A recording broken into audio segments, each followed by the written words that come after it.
Good morning, Marianas, and thank you so much for joining us this morning. I'm Troy Torres with your 10 a.m. News Talk. My partner today, Johnnie Rosario, is not in. She has an appointment this morning, but she'll join us tomorrow morning. Anyway, thank you so much. We have a full newscast for you divided into 3 segments. The first, News Talk on a couple of items, including the Barcenas ruling regarding the Torres subpoena yesterday, the power outages that are happening on Guam, and also we're going to turn in to the legislature's YouTube channel to see what's going on in the oversight hearing regarding the schools, which is underway right now. In our second block, we'll bring you a host of magistrates' reports, a bunch of crimes allegedly committed on Guam Friday and Saturday, or which were magistrated Friday and Saturday, and for which we have the reports today, and then our fluff pieces at the end. Stick with us, stay tuned. We are going to our first commercial break. It'll be very short, so stick with us. Thank you so much.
Welcome back, and thank you for joining us for this news segment brought to you by 76 Circle K, where I got my coffee.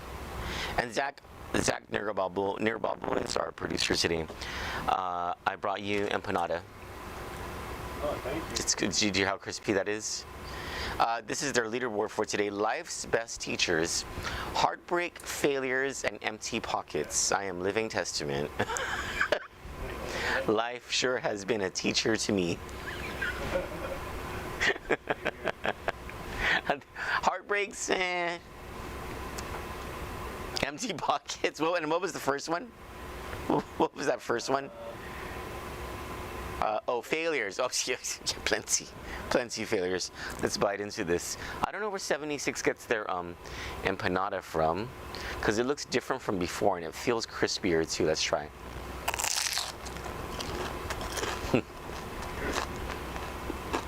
Do you hear that? And I got this like an hour ago. I've been saving it for the show. Son of a gun, that's good. Power outages started last night here on Guam. Load shedding. And see, what had happened was, according to Guam Power Authority, we didn't have an island-wide blackout. To the contrary, the GPA was able to save us from an island-wide blackout by doing load shedding. Now what happens is that, this is explained to me by one of their administrators, when there's peak demand, and peak demand happens at night, it's when we're all home, the air cons are going, the stoves are on, water heaters, all of that stuff. Our base generation load is only so much. Sometimes we near that capacity, or the demand might want to exceed that capacity, and because we have 50-year-old generators. They're being replaced right now by the Ukadu power plant, which is still under construction, which I believe, the water in the fuel tanks for that Ukadu construction were destroyed by Malwar, so it's set the timetables back. Anyway, I digress. We have these very old generation units.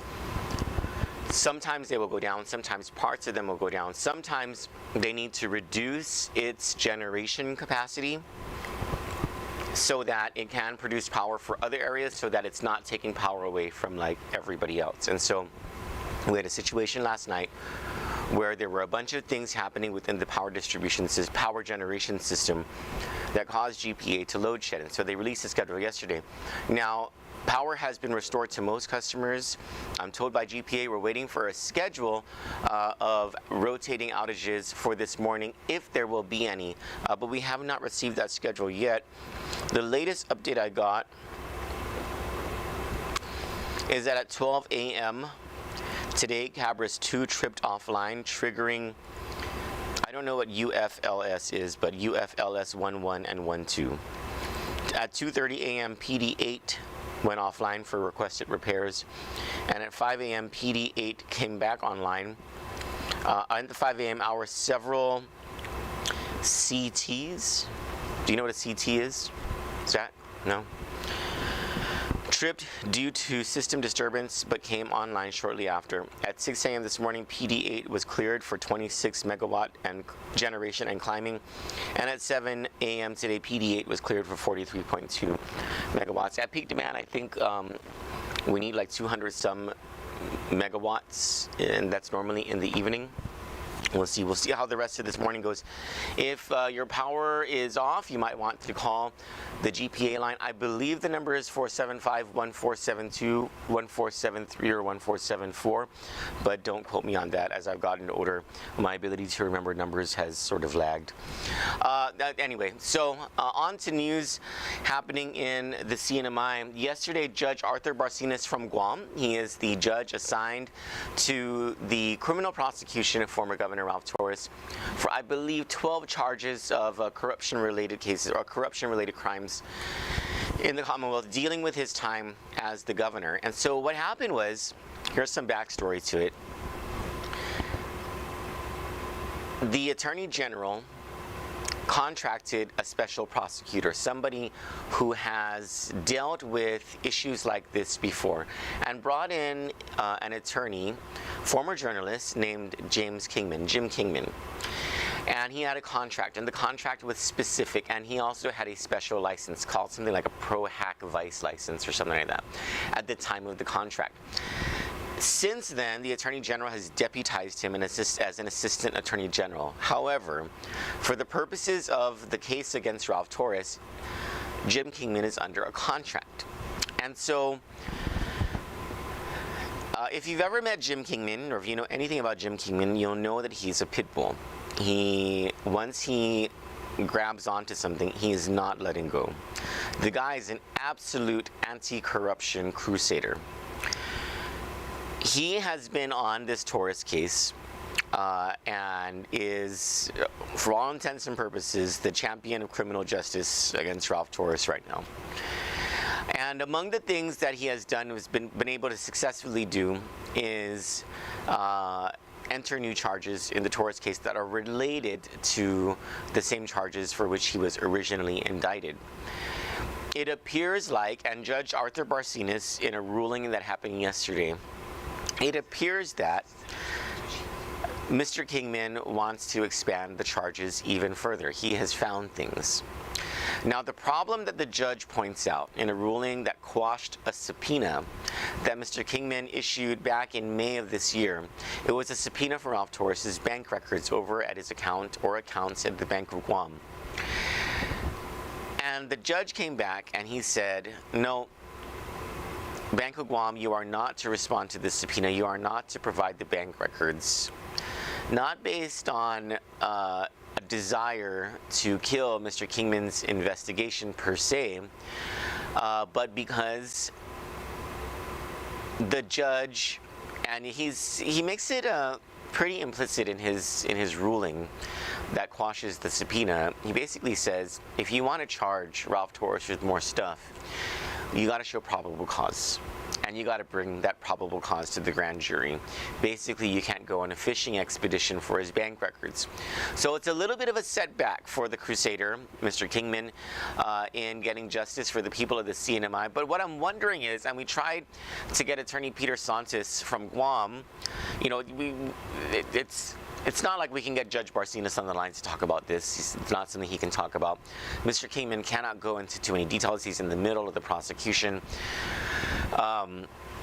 And so Peter Santos, who is a defense attorney here on Guam and is very familiar with the goings-on in the CNMI, we wanted him to talk this morning and tell us, what could Mr. Kingman do in his assessment of the judge's ruling. But Peter Santos is in court today. What I was wondering was whether, as an AAG, Jim Kingman, if he has evidence to bring against Ralph Torres in further charges, could he just indict him in a separate case?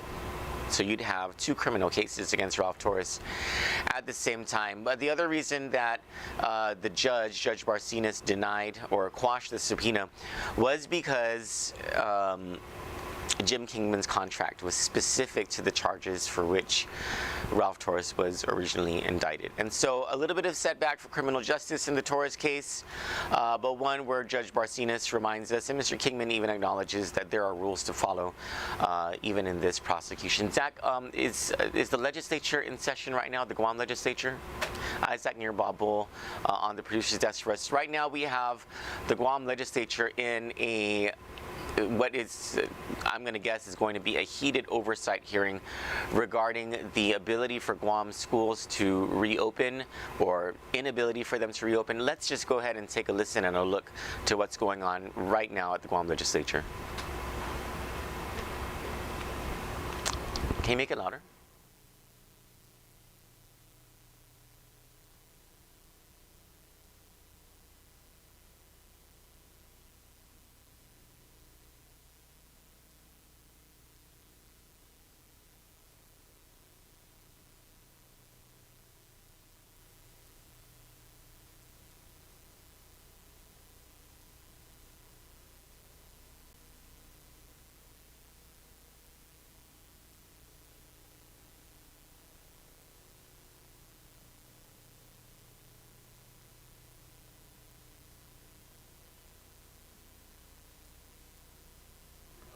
Just give us, sorry, we don't have the sound hooked up to the public hearing right now. We apologize for that. Maybe, shoot, I want to say I really do want everyone to hear this. I want to hear this as well. This is important stuff that's happening right now. Maybe what we can do is, stand by. I think we can get the sound right now. I think we might be able to get the sound. Just go ahead and cut to a break, Zach, and when we come back, we'll get this all figured out. Just a short commercial break. We'll be right back so we can hear what's going on at this oversight hearing.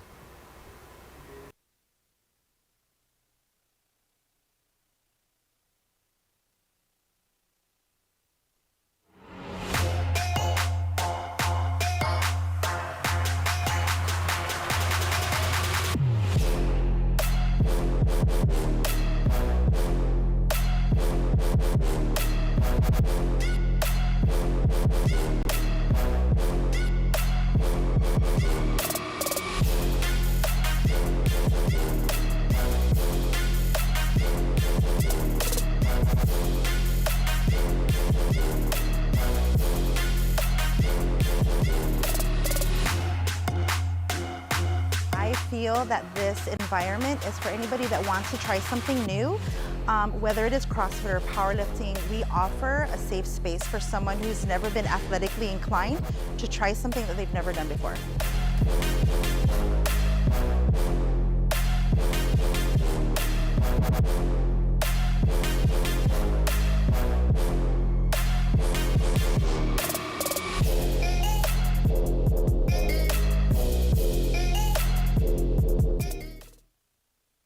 Okay, we've got a solution, and so thank you so much for sticking with us while we figure this out. And we are going to go over to the oversight hearing now, where we really didn't miss anything. They just swore people in. Proceed. Thank you very much, Sarge. And now, Deputy Superintendent Joe Sanchez. Good morning. Great, thank you. So again, I apologize, the PowerPoint's not up yet, but we'll go ahead and refer to it when it gets up on the screen. Oh, there you go. So we'll be talking a little bit about the Public Law 37-4, the status of our public health inspections and how they intertwine with our work for typhoon recovery.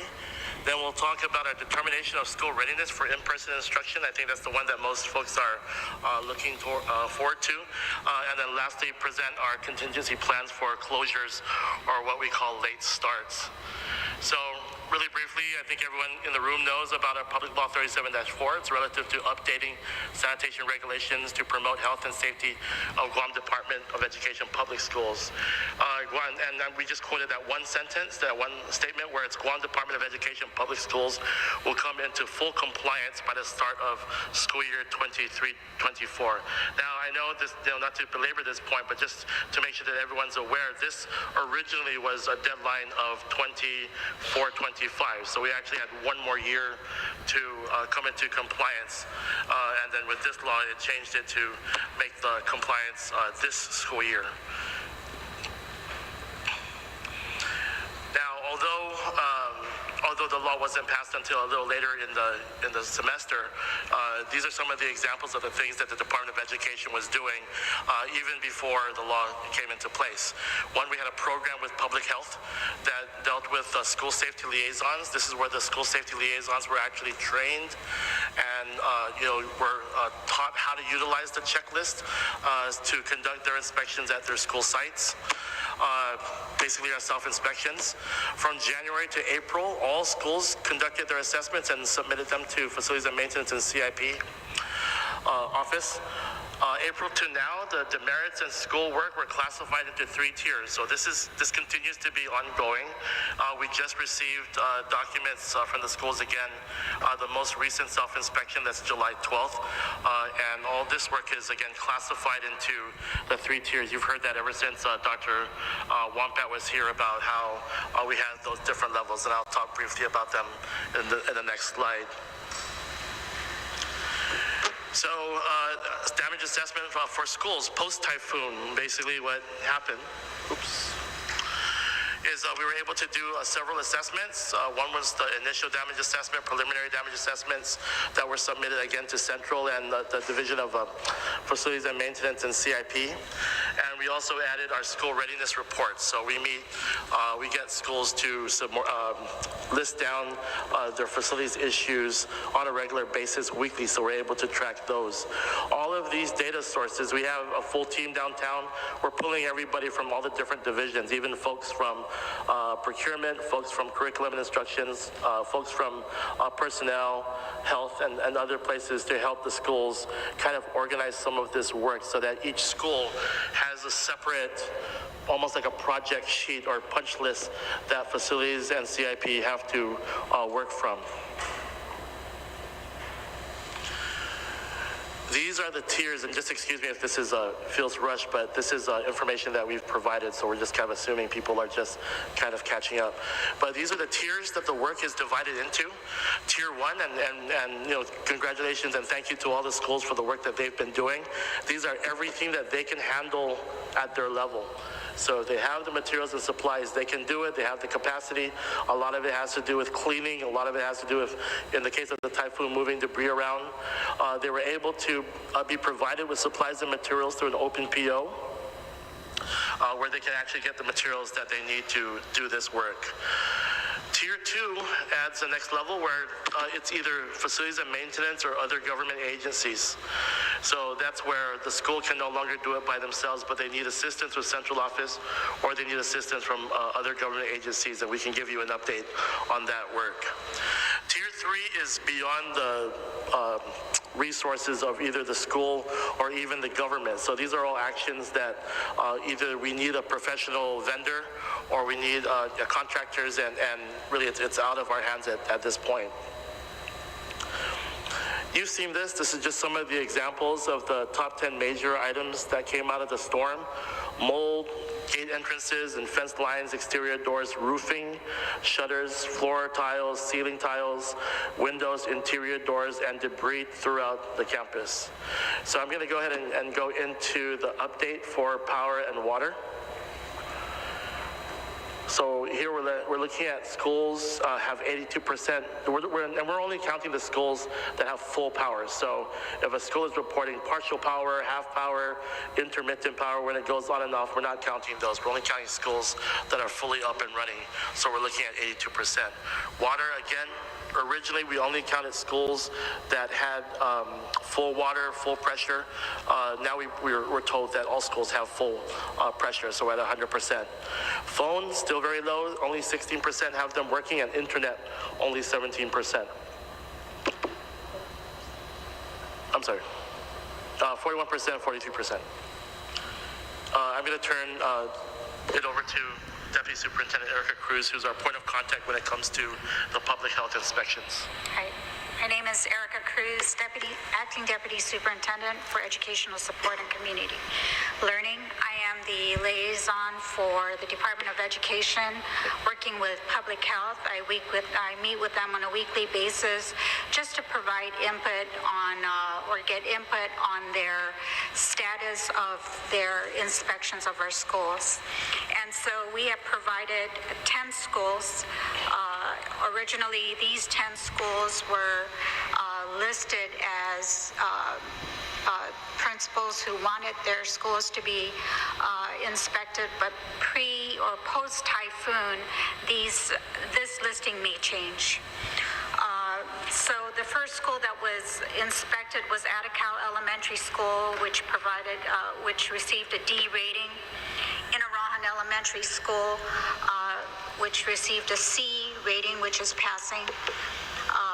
John F. Kennedy High School received a D rating, and Maritzo Elementary School passed with a C rating. Currently, they will be starting their inspection of Antlan Middle School today, and that would typically take a week. However, in my conversation with Public Health last week, Friday, once a school hits 41 demerits, they're going to stop the inspection and go to a different school to help expedite the inspections of schools. And then they will return to the schools and re-inspect and complete their inspections of the other schools. But once it hits 41, they're going to stop their inspection. Do you have any questions regarding that? Okay, so as far as typhoon recovery for schools and public health inspections, we had items of major demerits on public health inspections or self-inspections, and these are the big ticket items. We have 1 demerit, 2 demerits, 3 demerits. The largest demerit is 6 demerits, and those are the ones that can potentially close a school. And so as we reviewed our data from our school inspections, mechanical ventilation was 1. Room temperature, meaning air conditioning, was not working in the classrooms. Lighting, there was a lack of diffuser or sleeves. And then drinking fountains, there weren't adequate number of drinking water fountains. And then waste containers, soap dispensers, and paper towels were absent in the restrooms. And then just restrooms overall was just the cleanliness of the restrooms. Great, thank you, Erica. On the next slide, we just want to spend some time with this. I'm going to turn it over to Mr. Shaman Forte. He's the manager for facility, food and nutrition, but he's been assisting us with our work regarding facilities and maintenance. So he's kind of taking the lead on this. What we want to show with the next slide. So that brief overview already just... It's a dismal outlook. It's a dismal outlook for the opening of schools, but also a refrain we're all familiar with. If this was a song, we would all know this song. This would be like the song that never ends. It just goes on and on, my friends. You're welcome. If for the rest of the day you're singing that in your head, you're welcome. I mean to please. But the situation's not funny, of course, because this has been the conversation not just for years, but for decades. This has been an ongoing conversation, and you know, when it comes to election time, senators, governors, people who used to serve and want to come back, they tout all the time, oh, there was this accomplishment in education, and we did that. We were responsible for that. We helped education. We did this for education. But then when in a situation like this, that verse in the song sounds something like, oh, the Organic Act says we have nothing to do with education. That's all education. That's all DOE. Most of what Joe Sanchez, the Deputy Superintendent of Education, was talking about up there, if you saw that Tier 1, Tier 2, Tier 3, Tier 1, they're saying, okay, this is stuff that we at DOE can handle. It's maybe not simple, maybe it's going to be tedious, but we can handle it with the resources that we have. That means, because DOE is either federally or locally funded, a majority of the funds come from the local government by appropriation of the legislature. Whatever it is that the governor and the legislature, who always shirk responsibility for DOE during the bad times, say it is that DOE is going to get, and it's always a reduced budget. It's never what DOE says that they need in order to cut back on the piling deferred maintenance and to get to a point where they're able to properly maintain the schools. That Tier 1 is where that's at. DOE is able to do it on their own. Okay, there were a few schools there, but there are far more schools in Tier 2 and Tier 3. Tier 2 being, we need the assistance of the other government agencies, assistance that for the past several years during this administration has not been offered, even in the summer months.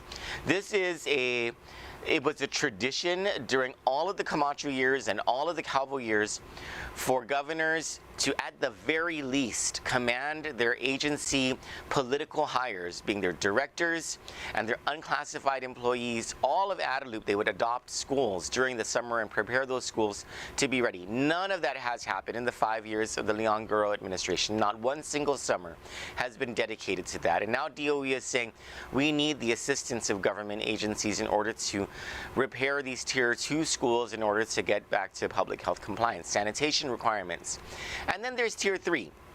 Tier 3, where they need to contract it out. That's how bad it is. And no one can make the excuse that there's no money anymore, because the Department of Education, since the pandemic, has had at its disposal nearly $300 million in ESSF, I can't remember the acronym, federal pandemic funds, to make repairs to these public schools. And hardly any of that money has been used thus far. In the beginning of their presentation, it almost sounded like DOE was blaming Public Law 37-4, the law that Chris Barnett passed, basically requiring DOE to come into compliance so that there are not unsafe and unsanitary conditions for its students, teachers, and staff. It almost sounded like DOE was saying, oh, it's because of this law that we can't open. No, it's because you and the government of Guam failed at preparing schools to open, at providing safe and sanitary conditions for the students, teachers, and staff of Guam's public schools. And until we come to a point where people take this seriously in our government, and there's a sense of urgency and camaraderie to do something to actually improve public schools, we're going to continue to have this conversation. We'll come back to this oversight hearing at the end of our third round of our newscast, but for now we're going to take a break, so then when we come back we're going to talk about crime. Thank you so much. Please stick with us. This segment brought to you by 76 Circle K.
I feel that this environment is for anybody that wants to try something new. Whether it is CrossFit or powerlifting, we offer a safe space for someone who's never been athletically inclined to try something that they've never done before.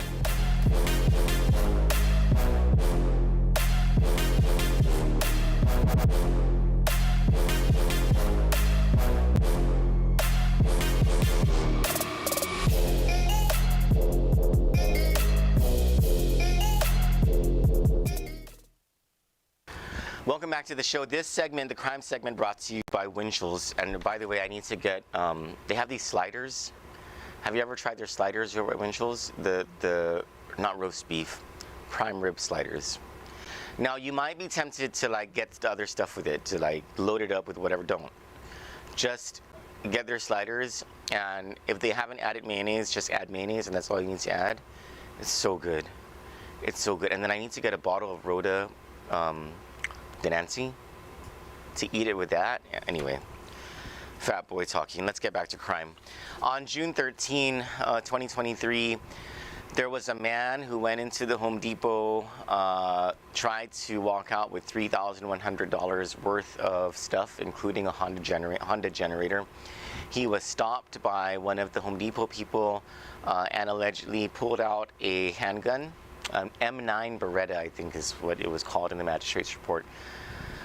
Cocked the gun and then was able to make off with the $3,100 worth of stuff. Police, in their investigation, arrested a man named Joshua Westfall, who was Mirandized, basically read his rights, was told that he had the right to remain silent. Instead of remaining silent, he gave up the name of one Edward St. Augustine, whom the police are looking for. Here is his wanted photo or wanted flyer, and you can see the information there.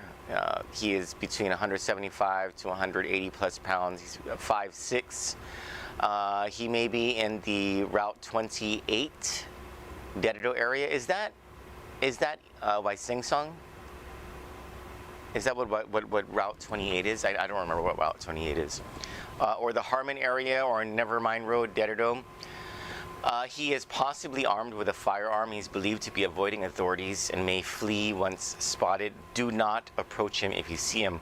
Call the Guam police. Call 911 right away if you see Edward Sablon St. Augustine, the man in this wanted flyer. He is wanted for questioning relative to the robbery investigation at Home Depot on July 13. He was last seen walking on foot. Walking on foot, I sound so stupid. He was last seen walking. Last seen walking on his stomach. He was last seen walking along Route 28 in Dededo, wearing a black shirt, blue jeans, and carrying a black backpack. He might have changed. I hope he's changed since then. I mean, that was like, I don't know how many days ago. So he might not be wearing that same thing unless he's crusty right now. But, and I hate the way they word this stuff. This is how they word it. St. Augustine was last seen on foot, you mean walking, along Route 28 in Dededo, attired in, you mean wearing, a black shirt, blue jeans, and carrying a black backpack. All right. So that's the first one. Over the weekend, a bunch of magistrates came in. First, we're going to go to Junior Mad, who was charged with third-degree felony fraudulent use of a license plate. On July 14 in the evening, a police officer pulled over the driver, Junior Mad, who was driving a 2011 Hyundai Elantra. And it was because there was no front license plate. When he ran the back license plate, it registered to a 2014 silver Hyundai Accent. And so he was arrested for the fraudulent use of a license plate. I don't know, like it doesn't say anything like whether that Hyundai Accent was stolen or this might just be a case of the Hyundai Accent was his and he transferred the plate to the Elantra because the accent wasn't working. I don't know, but man, this is one of those things where, like, if you didn't need to do the crime, don't do it, because Doug Moylan's the Attorney General. And if this is a felony and all you did was make the simple mistake of, like, transferring your license plate from one of your cars to another car just so you could get around, oh gosh, plea out. Plea out, Mr. Man. Just be like, sorry, I just didn't realize it, and I know it was a mistake, I shouldn't have done it, I won't do it again, and maybe you'll get some leniency from the Attorney General's office. Next is Job Taylor. And he was charged with misdemeanor family violence. I think the laws of Guam need to change a little bit because the fraudulent use of a license plate was a third-degree felony. Family violence as a misdemeanor. So what had happened was that on July 14 in the evening, again around 10:36 p.m., there was a victim who was allegedly attacked by Job Taylor, and it was because Job Taylor allegedly believed that this victim was trash talking him, and so he got mad. One thing led to another, kicks in the face, in the back, and etc., etc. Allegedly, the victim was able to get to Payless, where he was able to call the police, and the police arrested Job Taylor for family violence as a misdemeanor. Peter Joseph is up next. This is more. This is actually kind of. He was charged with first-degree felony, second-degree criminal sexual conduct, and petty misdemeanor harassment. I'm just going to read it. On or about July 13 at approximately 11:20 a.m., police responded to a CSC complaint at the Estumbo Gym in Dededo. I believe that's where the shelter is, if I'm not mistaken. The shelter for the Malwar refugees. Officers met with a 12-year-old girl. I'm sorry, say it again, Ole? The new one. This would be, oh wait, I think this is the old one. Not the new one, yeah. Not the bad one. There were two old ones, and then one of them was at that Tumuning facility that was bad. And I think Estumbo Gym had always been, yeah. Anyway, the victim stated that a male unknown to her, Peter Joseph, had touched her while at the Estumbo Gym in the morning hours of July 13. Earlier that day, the victim was going to the girls' restroom when she felt as if someone was following close behind her. When she was about to enter the girls' restroom, the victim felt a slap to her butt, and when she turned around, she saw the defendant. The defendant then said something to her in Chuukese, but she could not understand what he said. When she exited the girls' restroom, she observed the defendant outside of the restroom and that he was staring at her. The victim then went to get water from a cooler, and the defendant was still following her. The incident made her feel uncomfortable, and she immediately told her father what had just happened. Oh, Guam. Next, Junior Jackery Citus. This is just driving while impaired and reckless driving while impaired. Dangerous stuff. Don't do this. This man seems young, looks young, and luckily no one was hurt. Next, Justin Aaron Cruz. He was charged with misdemeanor assault. On or about December 26 last year, officers met with Brian Bautista at the Dededo precinct. Bautista told officers that while he was present in Ordot Chalampago, a male he knew to be Justin Aaron Cruz had punched the victim numerous times in the face and stomach. And now Justin Aaron Cruz is probably going to face a trial that may lead to jail time for him. Next, Rowan Camino Jamato was charged with third-degree felony strangulation, third-degree felony family violence, misdemeanor family violence, and misdemeanor assault of an unborn child. On or about July 12, in the evening, police at Central Precinct met with the victim who reported that she had been assaulted by Rowan Camino Jamato. Earlier that day, around 3 p.m., while in a car, Jamato became upset with the victim and threatened to hurt her. Jamato then wrapped his front arm around her neck. She then became scared and started to cry. When the victim stepped out of the vehicle, Jamato refused to return her phone. She then walked to her neighbor's house for help. Jamato then threw the victim's phone and car keys at the victim. The victim also told officers that sometime in April of this year, Jamato and the victim had an argument. During that argument, Jamato had put one hand around her neck and his fingers in her mouth, which the victim said caused her to have a hard time breathing. Jamato also had slapped her mouth, which resulted in a cut near her mouth. The victim also told officers that 3 days after the previous incident in April, Jamato had also tried to choke her, but that he had slapped her mouth repeatedly with an open palm. She added that she had taken photos of the incident using her phone, but that Jamato had deleted the photos. The report indicates that the victim told officers that she is currently pregnant. And the last one is Brian Misa, driving while impaired. He said that he consumed 4 IPAs and he failed a sobriety test, a field sobriety test. His blood alcohol content was 0.198%. You know what that means, right? That means that almost 20% of your blood is alcohol. Yeah, that's pretty dangerous. That's a lot of alcohol to have in your blood. You can that's not that's already vomit territory and like go to the hospital. That's a lot of alcohol. And so he's been charged with driving while impaired. Those are your magistrate's reports for today. That's your crime report for today. When we come back, we'll bring you some information on the AG roundtable on school openings today, a birthday, and a death announcement, and then we'll get to that oversight hearing. Stick with us.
Bottom line is we're gonna make you a better person.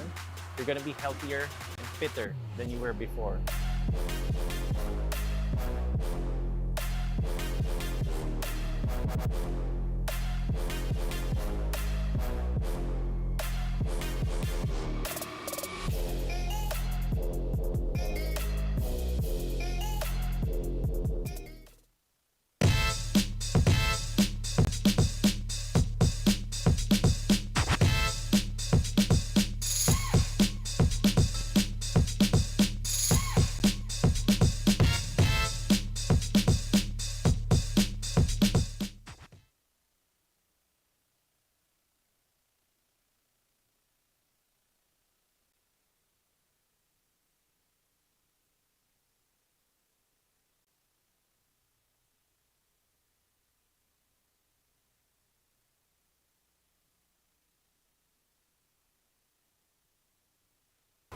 I'm gonna die laughing. My good friend and sister Irene Uggan Garrido Titano says, "Does Winchell's take them D-snap?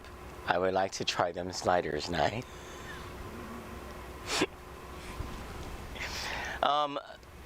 The Attorney General, who obviously he's a way more active Attorney General than the last one, is hosting a roundtable discussion today regarding school openings. It's at 1:30 p.m. The public is invited. This is a very transparent AG, and he does want to hear what everyone has to say, and it's regarding how school openings need to mesh with Bob Klitsky's Every Child is Entitled to an Adequate Public Education Act, which we know DOE has been failing to adhere to for several years now. That roundtable is on the second floor of the ITC building in the AG's conference room at 1:30 p.m. today. We believe we will be covering that live. We are going to be covering that live. So Zach will be covering it. Is that correct?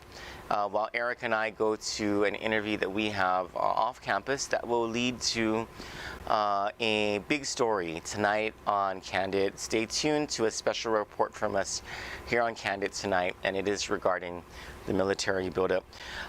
Ignite Juice Bar has reopened in Deredo. We got the announcement yesterday from its owner, the typhoon and all that stuff, right? So they've reopened Monday to Saturday, 7 a.m. to 7 p.m., and they're closed on Sunday. This is not on the checklist or the overview of today's show, and I didn't put on it because Zach is our producer today.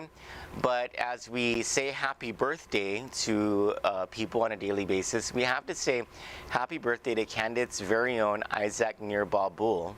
Oh. Yes, Zach? You have a picture of yourself? You don't have a picture of yourself? Our producer, Isaac Nearbaugh, he had a birthday on Sunday, and he didn't invite us to any barbecue or anything like that. But truthfully, we're the ones that need to take him out to lunch or dinner. He and his lovely wife, Kat. Happy birthday also to Carlene Santos, also known as Johnny's cousin, Car. Happy birthday, Car. We love you very much. And a bit of bad news, a death announcement and a schedule of masses and rosaries for Norma Hagen over at St. Anthony Church. I believe she died yesterday morning, if I'm not mistaken. Her rosaries on the weekdays at 5:30 p.m., followed by the Mass over at St. Anthony at 6 p.m. And on the weekends, rosary at 4:30 p.m., followed by Mass at 5 p.m. Now, we are not going to end the show now. We are going to go directly to the oversight hearing by Senator Chris Barnett regarding school openings. Thank you so much for joining me for this newscast so far. We'll go and watch the oversight hearing together now.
Mayor's office, can you give us more information on this policy? Yeah, so it's actually not our policy. It's actually, do you want to go ahead and explain that? Oh, sorry. Yeah, so it's with the closure or the expiring of the sanitary permits, what we're told from public health is that we're only allowed on campus for the purpose of addressing the law and addressing, the public health inspections. So which means we can't function on campus as a school. So we can't do registration. They can't even be on the campus to do scheduling. We can't have meetings on campus. Teachers cannot go out into their classrooms they can go into their classroom to clean. But really that's all we're left with. So I believe we are putting in I don't even know if it's a variance, but we're putting in a request to public health to reconsider that, because we do know that if that stands and we do have to go online, we're kind of put in a really almost ridiculous situation where some schools are literally right outside their gate with a palapala the table, and They wouldn't, I mean, just go back to this conversation that you had when Public Health informed you of this policy. You didn't ask, could we go in the parking lot maybe? Would that also be a violation? And so the response was anything that's within the perimeter of the fence is a school. It's part of the school, so we are not allowed to be even in the parking lot to conduct any form of business, only relative to Public Law 37-4. And so that being said, what type of reaction have you got from parents, and how has it impacted these things that they would normally do on the campus? It's a great impact. Right now, we have schools going to shopping centers to do registration. And so we got Lagu, who is scheduled to be over at Micronesia Mall, registering students and answering parents' questions, as well as Cutton, who will be over at, again, a shopping center doing the same. So it is hampering the operations of our school, besides addressing the public health inspections. Right. Do you have that in writing? If you have that in writing, I'd like it to be provided to the committee. I'll get that. Okay. And then I just want to say for the record, again, I'm very encouraged by the amount of work that's been done, and in talking to a lot of the stakeholders, to include administrators at the school level. And we're going to have another oversight before the start of the school, because I feel like things are moving very quickly, and we have this opportunity, I'll call it, where you have a lot of schools that are in phase 2, but in talking with some of the principals and the stakeholders at the school level, they really believe that they're a little bit of this, a little bit of that away from moving to phase 1. And I think the challenge is going to be for us to get as many schools, obviously, right, as we can over into phase 1, so that we can hopefully avoid online in all circumstances, or minimize the amount of online learning that we can do. So, that being said, and that's the hope, is to get most of our schools on phase 1. That's why we have our facilities and maintenance crew, as well as our school administrators and their school communities, such as their PTO, their government sister agencies, helping to work on these areas that need to be worked on relative to public health inspections. And then I just wanted to, with the telephone, what % are we on telephone? That's why they're not able to probably get in contact with right, I saw you, we only have about 41% of our telephones working at our schools. Right, and so you're having parents trying to call the school and no one's answering the phone. Because it's right. 41%. Correct. And just to let you know about the phases 2, you're right. The schools are being very conservative because they don't want to be in an upper phase and then have to switch down. They'd rather be like, okay, I'll be phase 2, and then later if we can get to phase 1, we'll do that. Same thing with phase 3 is I'm just going to say phase 3, and then we try to move up. Also, with even some of the phase 3 schools, they have already offered us some other possible mitigation efforts. I'll give you an example. I won't name the school, but one school said, it's really just the plumbing and the restrooms, and we're working on that option of getting those temporary restrooms. Yeah. They're called. I think I know what school you're talking about. And yeah, so and they're saying if you can get that for us, we can stay open. Yeah. Or one school saying. Well, let me just announce it here. That's a central school. It's my alma mater. Yeah, and they basically need, the sewer line needs to be repaired. And it's not a major fix, because I was told by the administration at the school that if they were able to combine their open POs, they would have enough money to address it. But the concern was that they're having to wait for the department to send out the bid as a whole that you said would cover 6 schools. So if there's anybody out there who can assist this school, Agata Johnston, with the repair of the sewer line, please get a hold of the Guam Department of Education, and let's make that happen. So I wanted to ask, since we have And really, I feel like we still don't have a clear picture on how many schools we're going to have available for double session, or those types of things, because of the key component of the inspections. And I was very encouraged by the governor had written a letter over the weekend, and she had said that she's working feverishly with the Department of Public Health and Social Services to ensure that the Guam Department of Education gets the support that it needs. But in conversation with you yesterday at the budget hearing, you had informed me that they were only going to be able to inspect 3 more schools, which is, like you had said, an average of 1 school per week.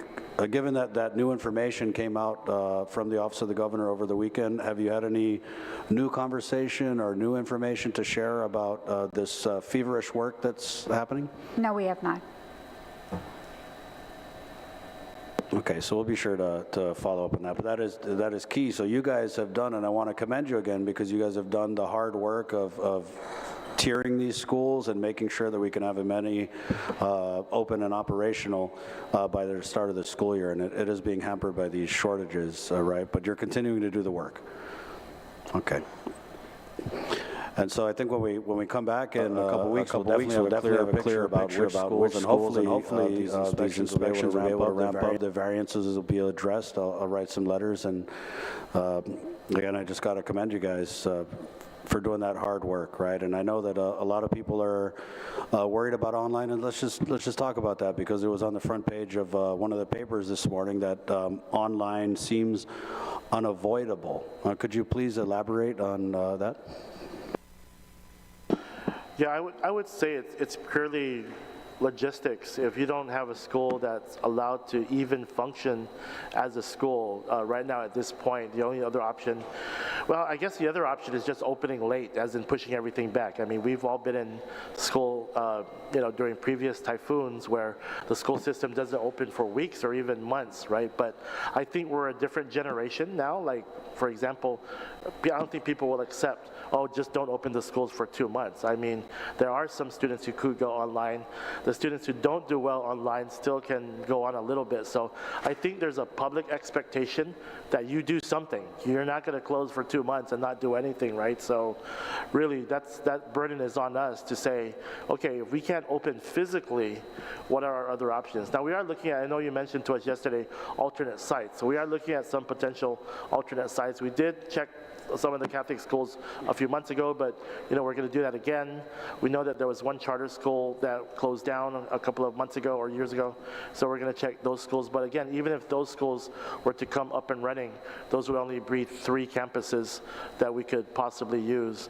And the problem with a lot of spaces, I know someone brought up the mall. I don't know who brought that up, but someone said the mall. The problem is it's the only buildings that can function as schools or designed to function as schools are schools, right? They have offices, they have restrooms in places, they have rooms that are a certain size. So really, to find real estate at this point outside of the Department of Education would really be tough. I do know that I think someone, if I'm not mistaken, checked with the former one of the former Dodea schools, and that was not available. That's going to be used for something else. So really, we're kind of in a situation where the only schools we can use are the schools that pass inspection, which we get. I mean, we get it. We want to pass inspection. But right now, the only 2 schools are Itarajan and Maritzo, which presumably if one of them failed, they would have double sessioned with each other, right? But we haven't even talked about Talafofo or other schools double sessioning with them at this point. But really, we're limited to right now just 2 schools. So every time a new school would come on board, that would potentially open up another option for us. And I think we talk about facing the fear of online. I think that because the subject of total online learning was brought up very early on in the GDOE town halls, obviously it's caused a lot of anxiety and frustration. I mean, not just with parents, but with the teachers and administrators as well, because I agree. I mean, I think we should avoid online at all costs. But I think what caused a lot of the frustration and the uncertainty was maybe people weren't aware of just how long if we went to online, just how long we would go online, because like I said, it seems like there's a lot of moving parts, and you could have a school that maybe is not ready to open on August 9th, and then if that school, because there's a lack of campuses to double session or whatever, has to go online, but then is ready to be inspected in 3 weeks to 2 months, then, you know, hypothetically, they could open. Yeah, agreed. And I know that we talked a little bit about this yesterday, where the intent is for not to have them go online as long as we did during COVID. It's really have them go online until they get inspected, and, you know, hopefully if they pass inspection. And you're right, if they do pass inspection, we've already started to chart this out on the island, but it's not perfect for every school. But there are clusters of schools that could possibly overlap very easily. For example, Agana Heights and CL Titano, if they need to share campuses at one point, they can do that. Same thing with like JQ San Miguel and Carbalito, maybe they could share. So we've already started looking at potential partners, but the idea is if they do go online, they would only go online as long as they need to. And once they get inspected and, you know, hopefully they pass, they would be able to open. And again, part of that is, again, this is not meant to put pressure on public health or criticize how they look at the variances, but really when you look at the variances that we've identified, at least the top 6, there's plans to address those already in the works. And if you really look at them and you go on the campus, like JFK, for example, if you were to walk into JFK, there's nothing in JFK that would make you think they could not pass. But they just didn't. You know, a couple of rooms didn't have ventilation, a couple of rooms didn't have air conditioning, restrooms. I'm hearing the doors were put on backwards or something, right? Yeah. Yes. You know, so really. Which, I mean, meant that the building inspection and all the other work that was done when JFK was built and open for school, they missed that all these years. Yeah. Right. Yeah. Yeah, so I just wanted to get that on the record again, that just for those listening, when we talk about online, it really is just a stopgap, short-term learning mode change until the school is ready to open. And based on your own phases, which you said are conservative, some of these phase 2 schools could be ready. I was talking to one principal by Labor Day, which is, you know, okay, 3 weeks past the opening date. So I did want to get that out there, because I feel like when we started talking about online, of course, muscle memory, people went straight back to COVID and what a nightmare that was, right? And I don't think that we're talking about, I would say, I don't think any campus is going to be forced to endure online for the entire semester. If we continue the momentum of the work that we're doing, and we continue to get the schools ready, and then, you know, we'll handle the public health part and discuss with them, sit down with them, maybe how we can, and the governor, obviously, how we can move that forward. But let's just keep that momentum going, because like I said, I think that online learning, if it does rear its ugly head, is again only going to be something in the short term it's meant to be a that we use to reach the long-term goal, and I know you all agree, is to get our kids to go to school in facilities that just meet the safety and sanitation guidelines, so that the teachers can focus on teaching and the students can focus on learning. So at this point, I'd like to turn it over to my colleagues, starting with my Vice Chair, Senator Chris Duenas. Sidus Masti, Mr. Chairman, and I just wanted to echo what the Chairman's been saying. With my communications with many folks that are working very, very hard within the school system to get everything up and running, certainly there's a major, major task that is being accomplished, and I wanted to thank each and every one of you and your teams for getting to this point. First of all, I wanted an update, if I can go to you, Frank. Yesterday we discussed, and this is very important, and I'm going to lay out why.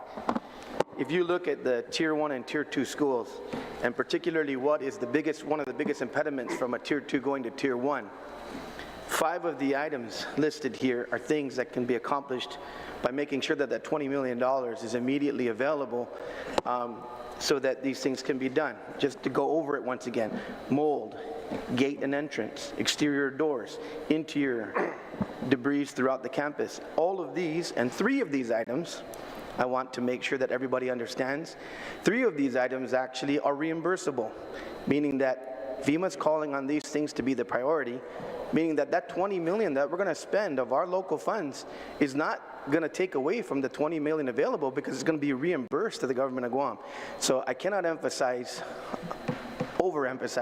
how much, Frank, to please get an update on your correspondence with the Department of Administration, the Governor's Office, to ensure that that $20 million, as passed by Public Law 37.5, which is the public law that's right after 37.4.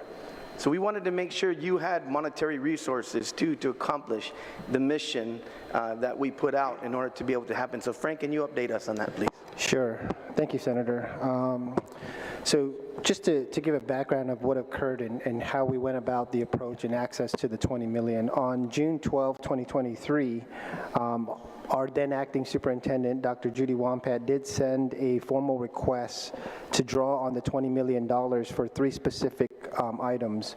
Number 1, it was for the MOTA abatement and remediation. We estimated that cost at $6.8 million. And then number 2, it was for the replacement of physical damages of the school facilities to include damage in roofing structures, collapsed ceiling panels, broken window glasses, broken doors and jambs, damaged electrical wirings, damage and collapsed wall due to the strong winds, damaged water pipes and fittings, and then damaged perimeter fencing. And then lastly was the cost associated with the various services related to subject matter experts and the additional manpower to perform and work during the shelter duty.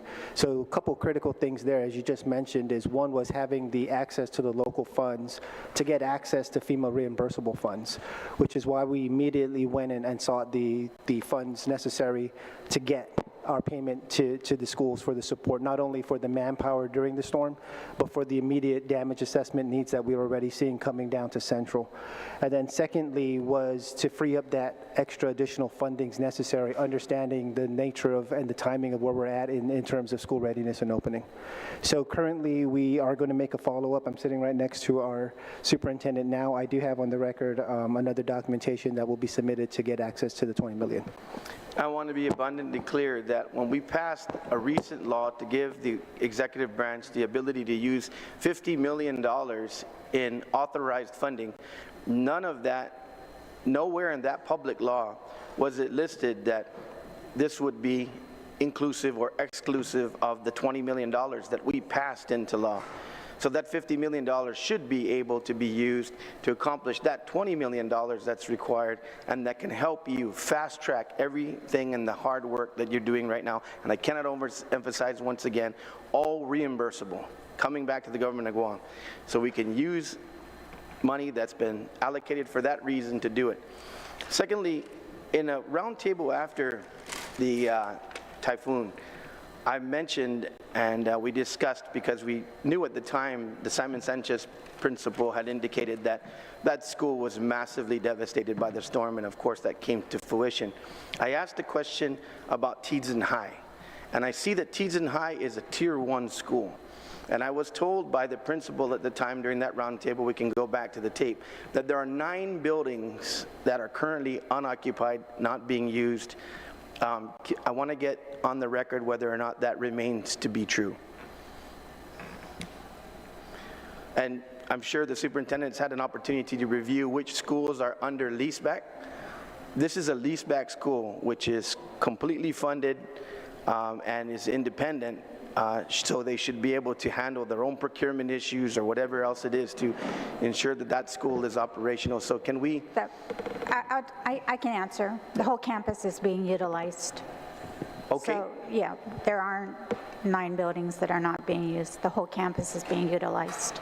Okay, so we'll go back to the tape then. That must have been an error in terms of when I asked the question, and it was indicated that there were 9 buildings that were not being used. So as of today, all buildings on Teadsden High are completely being utilized. That's correct? Yes, that's correct. Okay, then that's off the table then. It's good to learn. All right. So going on to the next, what I'm seeing here is really, I think this is kind of going back to what the chairman had already asked. Really, the Tier 2 schools appear to be very, very close, Joe, to being able to move into Tier 1. But I think the problem we're going to have here is the inspections. And I want to lay out the fact that when the prior superintendent and interim everything that we're seeing here today is absolutely bearing out the plan that you had laid in place.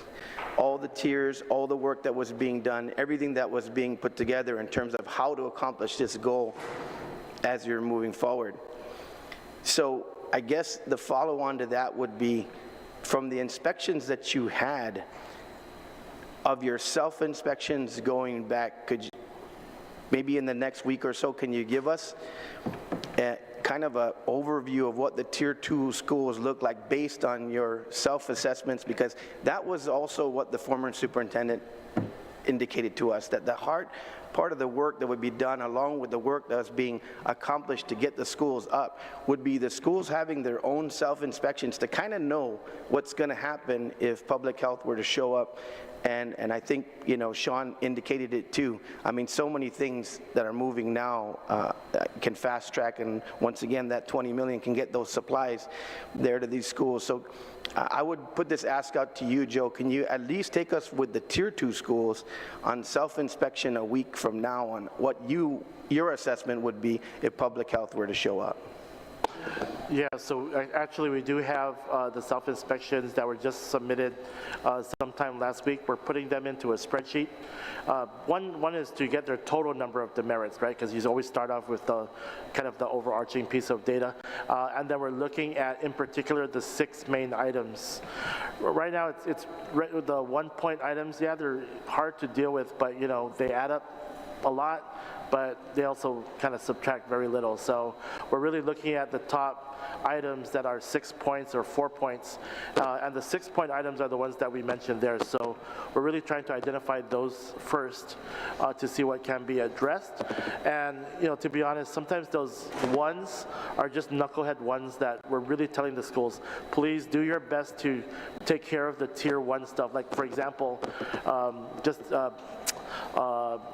what do you call it, a deodorizer or something like that. You're not allowed to have artificial scents, right, in the room, right, or air fresheners. Well, just stop bringing air fresheners to the school. You know, I mean, geez, we're killing ourselves with all of these little things. So those 1-point items, you know, we're trying to take care of, but it's really those big ticket items that we're most concerned with. It's either we get the resources to them, like the ceiling tiles. A lot of our schools, in fact, the next school that's being inspected, their biggest issue is ceiling tiles. Is we're going to get dinged on that, you know. Flooring tiles might need a little bit more time because those take time to install. But then that, trash cans, making sure that we have the right number of trash cans, getting those filters into the fountains. So all of those things that we can take care of within the next couple of weeks, we're really pushing to get those done. So that's what you're alluding to, is actually trying to get those Tier 2 schools to Tier 1 as soon as we can. Because it just seems to me, with the possibilities of the breakdown of the schools between 1 and 2, and possibly being able to move up a 3 within a couple of weeks, maybe 1 or a couple of those, you're basically in the double session realm, you know, in terms of your overall student population. So, you know, you're really there, and I just think that we should not underestimate the kind of work that's being done and the capabilities that are there with how close you are in so many things. So I'll close with this, Joe, and with the superintendent and the team. I think it's really important that we also make sure we keep up on the correspondence, because I'm going to go ahead and make a value judgment, whether it dings me or puts me in a good category or whatever. But I think if you do have full procurement of items that all you're waiting for is delivery and installation, I really would like to see you, Joe, just get an email correspondence with Public Health Inspection Division on that, simply because I think that it's kind of unreasonable to think that you've got everything procured, you've got it in motion, and you're waiting for delivery and installation to get a school. And along with this, maybe I'm going to go a little further. I don't just want to put out a suggestion. If it's meaningless, then throw it away. But it also seems like in that situation, on these schools that are so close, you can section off, you know, even if you're operating only 60% of the school, but that can pass. you know, to where you use the rest of the school that we got 20 classrooms we're not going to use, but we can bring all of these other classrooms and this section of restrooms up, and it can handle your student population as well. Because if you're going to get dinged and demerited on the whole school, but you got, you know, 60% of your school that would operate, I think we're all pretty much common sense. We all live in a house where probably we have a room that's not the best room in the house, or, you know, maybe there's a bathroom that's really not up to standard and whatever else, and most of us just avoid that and use mom and dad's master bathroom. So we do have school administrators that are doing that they're cording off certain school classrooms that are not being utilized, submitting a memo to public health to let them know, and then also on their school map indicating that those classrooms are not being used.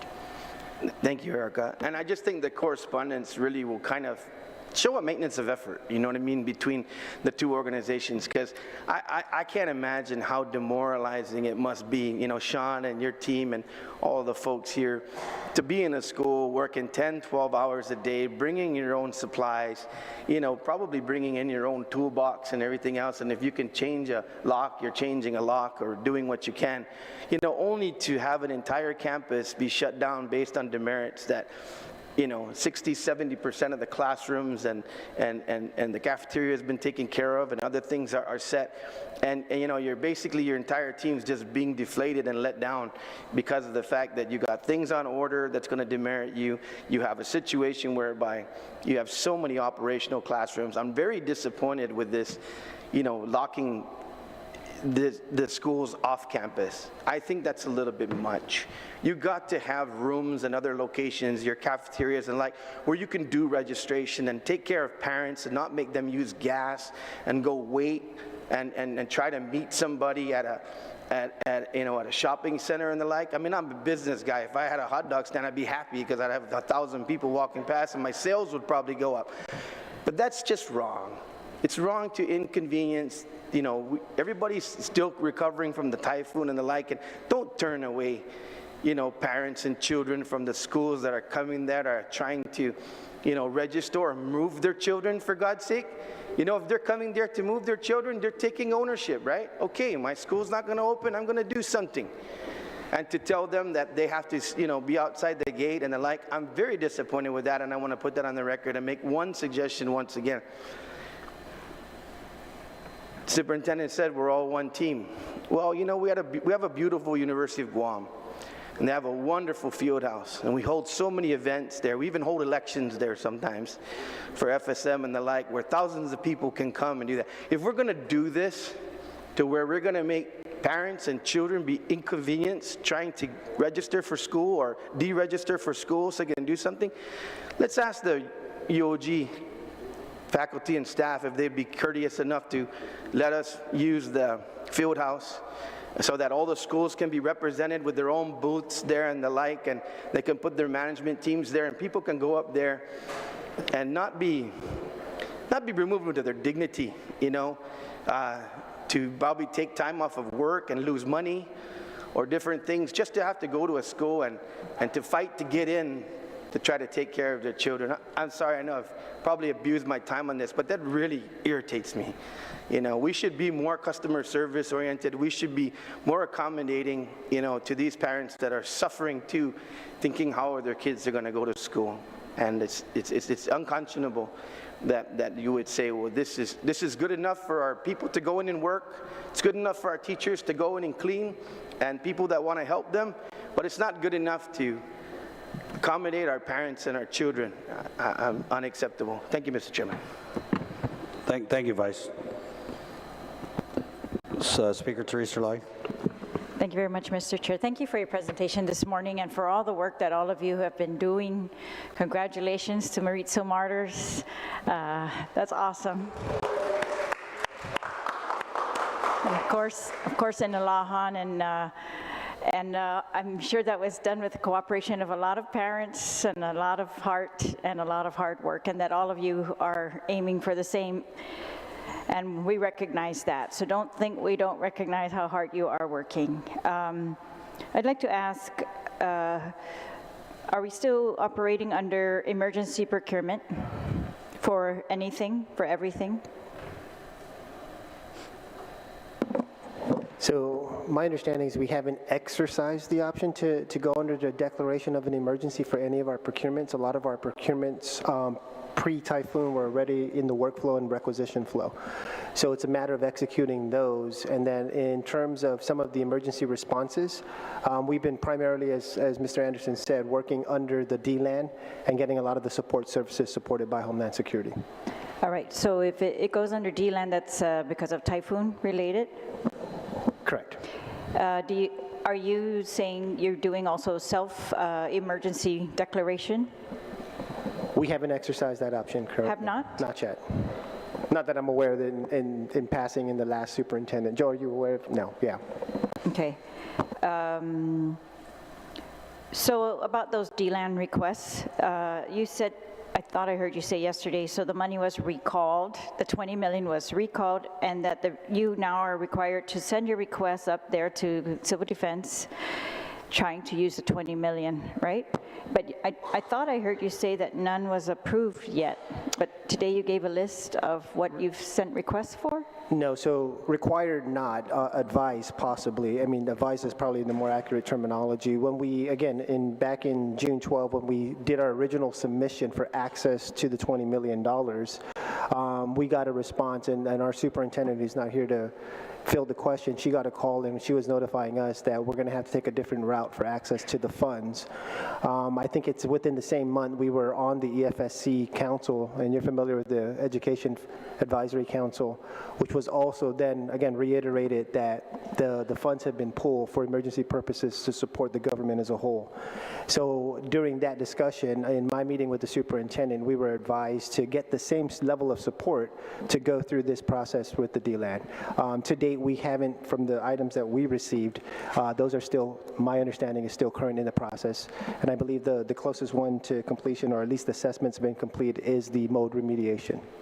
The what? The mold, yes. So that's what I'm asking. So what have you received from DLAN in that, I mean, what does it amount to?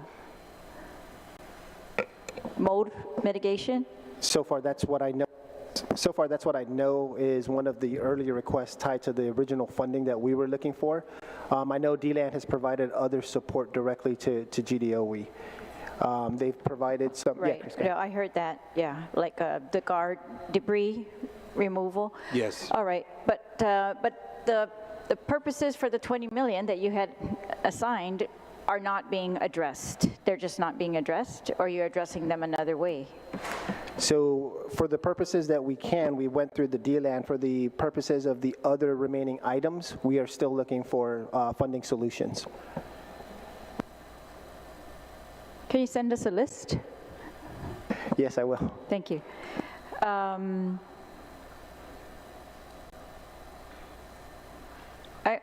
I also wanted to ask about the public health meetings. So public health early on, told us they would have an issue completing all the inspections just because of the time, also because of the number of inspectors that they had. It was put on the table on day one, but everybody expected that the government of Guam would be able to assist and meet that need. And I believe that there were promises made that we were going to do an entire Gov Guam approach to help DOE.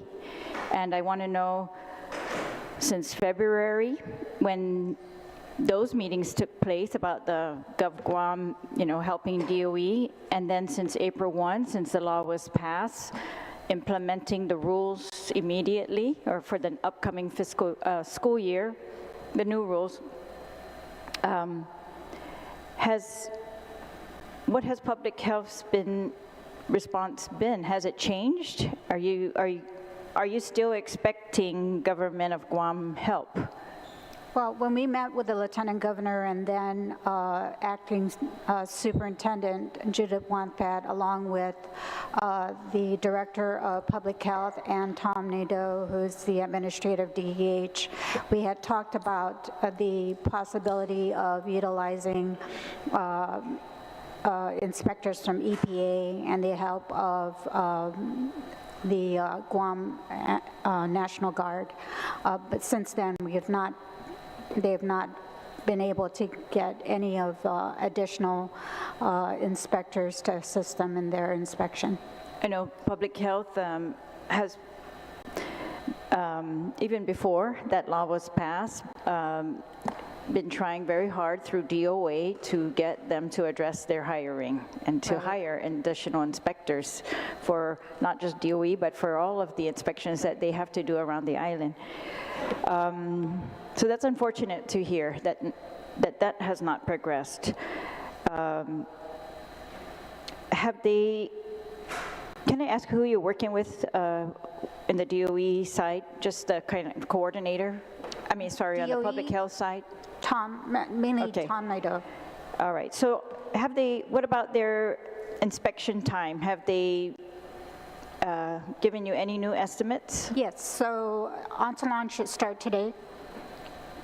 Antolon, And so, like I said, in our last meeting, in the event that Antolon hits 41 demerits, they're going to stop inspection of Antolon and go to the next school.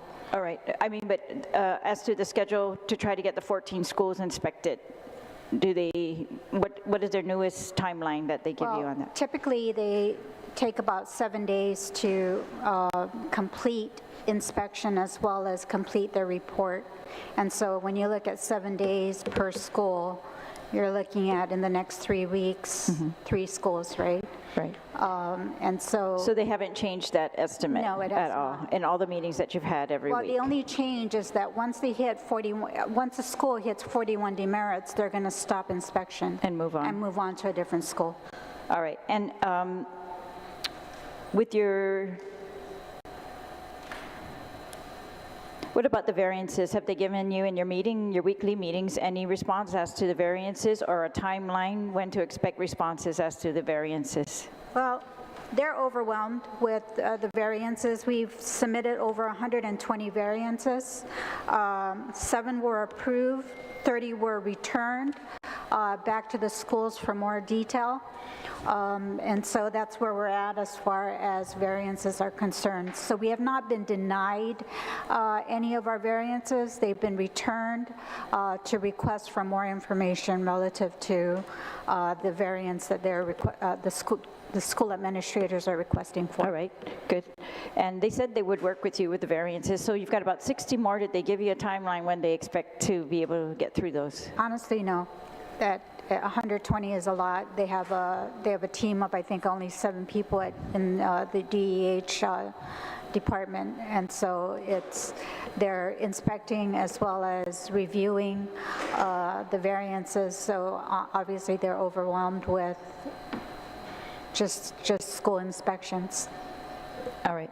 I was wondering about my colleague's suggestion about UOG. That's a great suggestion. I was also going to ask about the central facilities of DOE. Why are we not just inviting them down to the central offices to come down and do registrations and all of those types of things that parents need to do for schools? School administrators are aware, and they're familiar that they could utilize our central office. However, parking is terrible in central office, but that is an option for school administrators to use as DOE headquarters. All right, I wanted to ask, someone had told me, maybe it was a former superintendent, that the student enrollment has decreased over the years.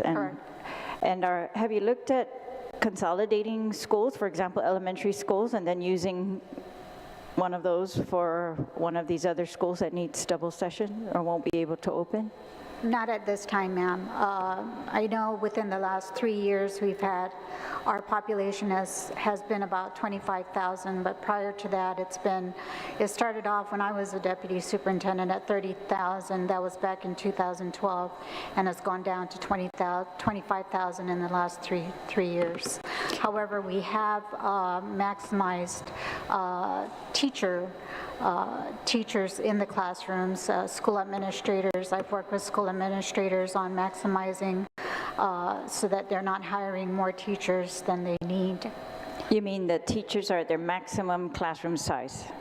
meaning, I mean, based on their student enrollment, you know, they hire the proper number of teachers for that student enrollment. So. Now that I'm talking about it, it was actually also a suggestion made, I think, by the Tuning mayor to look again at the Chief Brody Elementary and the Tamuning Elementary, or whether elementary schools could be combined to make space for other schools that might need to use one of those campuses. So just to clarify, the purpose of the discussion was not to consolidate schools for the purpose of closing the school, but we did pair up schools for the possibility of double session and so forth. So again, based on their readiness, if a school were to close down and there's a neighboring school around them, we kind of have a map that shows where it's possible for this school to go there, but not for the purposes of, you know, the population going down and closing schools. It was really just for the purposes of potential double session. So you're saying today that you don't think the population has decreased enough to consolidate any schools? No, it's not that. It's just that we haven't had that discussion. All right. Then the other thing I just wanted to, I saw this survey that was going around, and then I'm seeing today there's a handout with the results.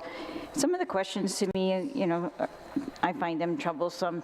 I don't know what was the purpose of the survey, and I don't want to debate that right now. I just want to ask, I mean, what are you trying to imply the options are, besides threatening parents about you're going to have to go to online? Because, I mean, first of all, public health, one of the questions is, do you believe the whole school should be closed down if part of it can still be used? I think public health made that very clear in one of their statements here, that they're going to work with that if you can partition off the unusable areas, that they would be able to pass a school, right? If the rest of those areas. So I don't know what that question was trying to imply. I don't know why we are asking. It's interesting. Are you comfortable? I am comfortable to send my child to school while DOE is in the process of addressing the facilities issues brought out public health inspection. That is so vague.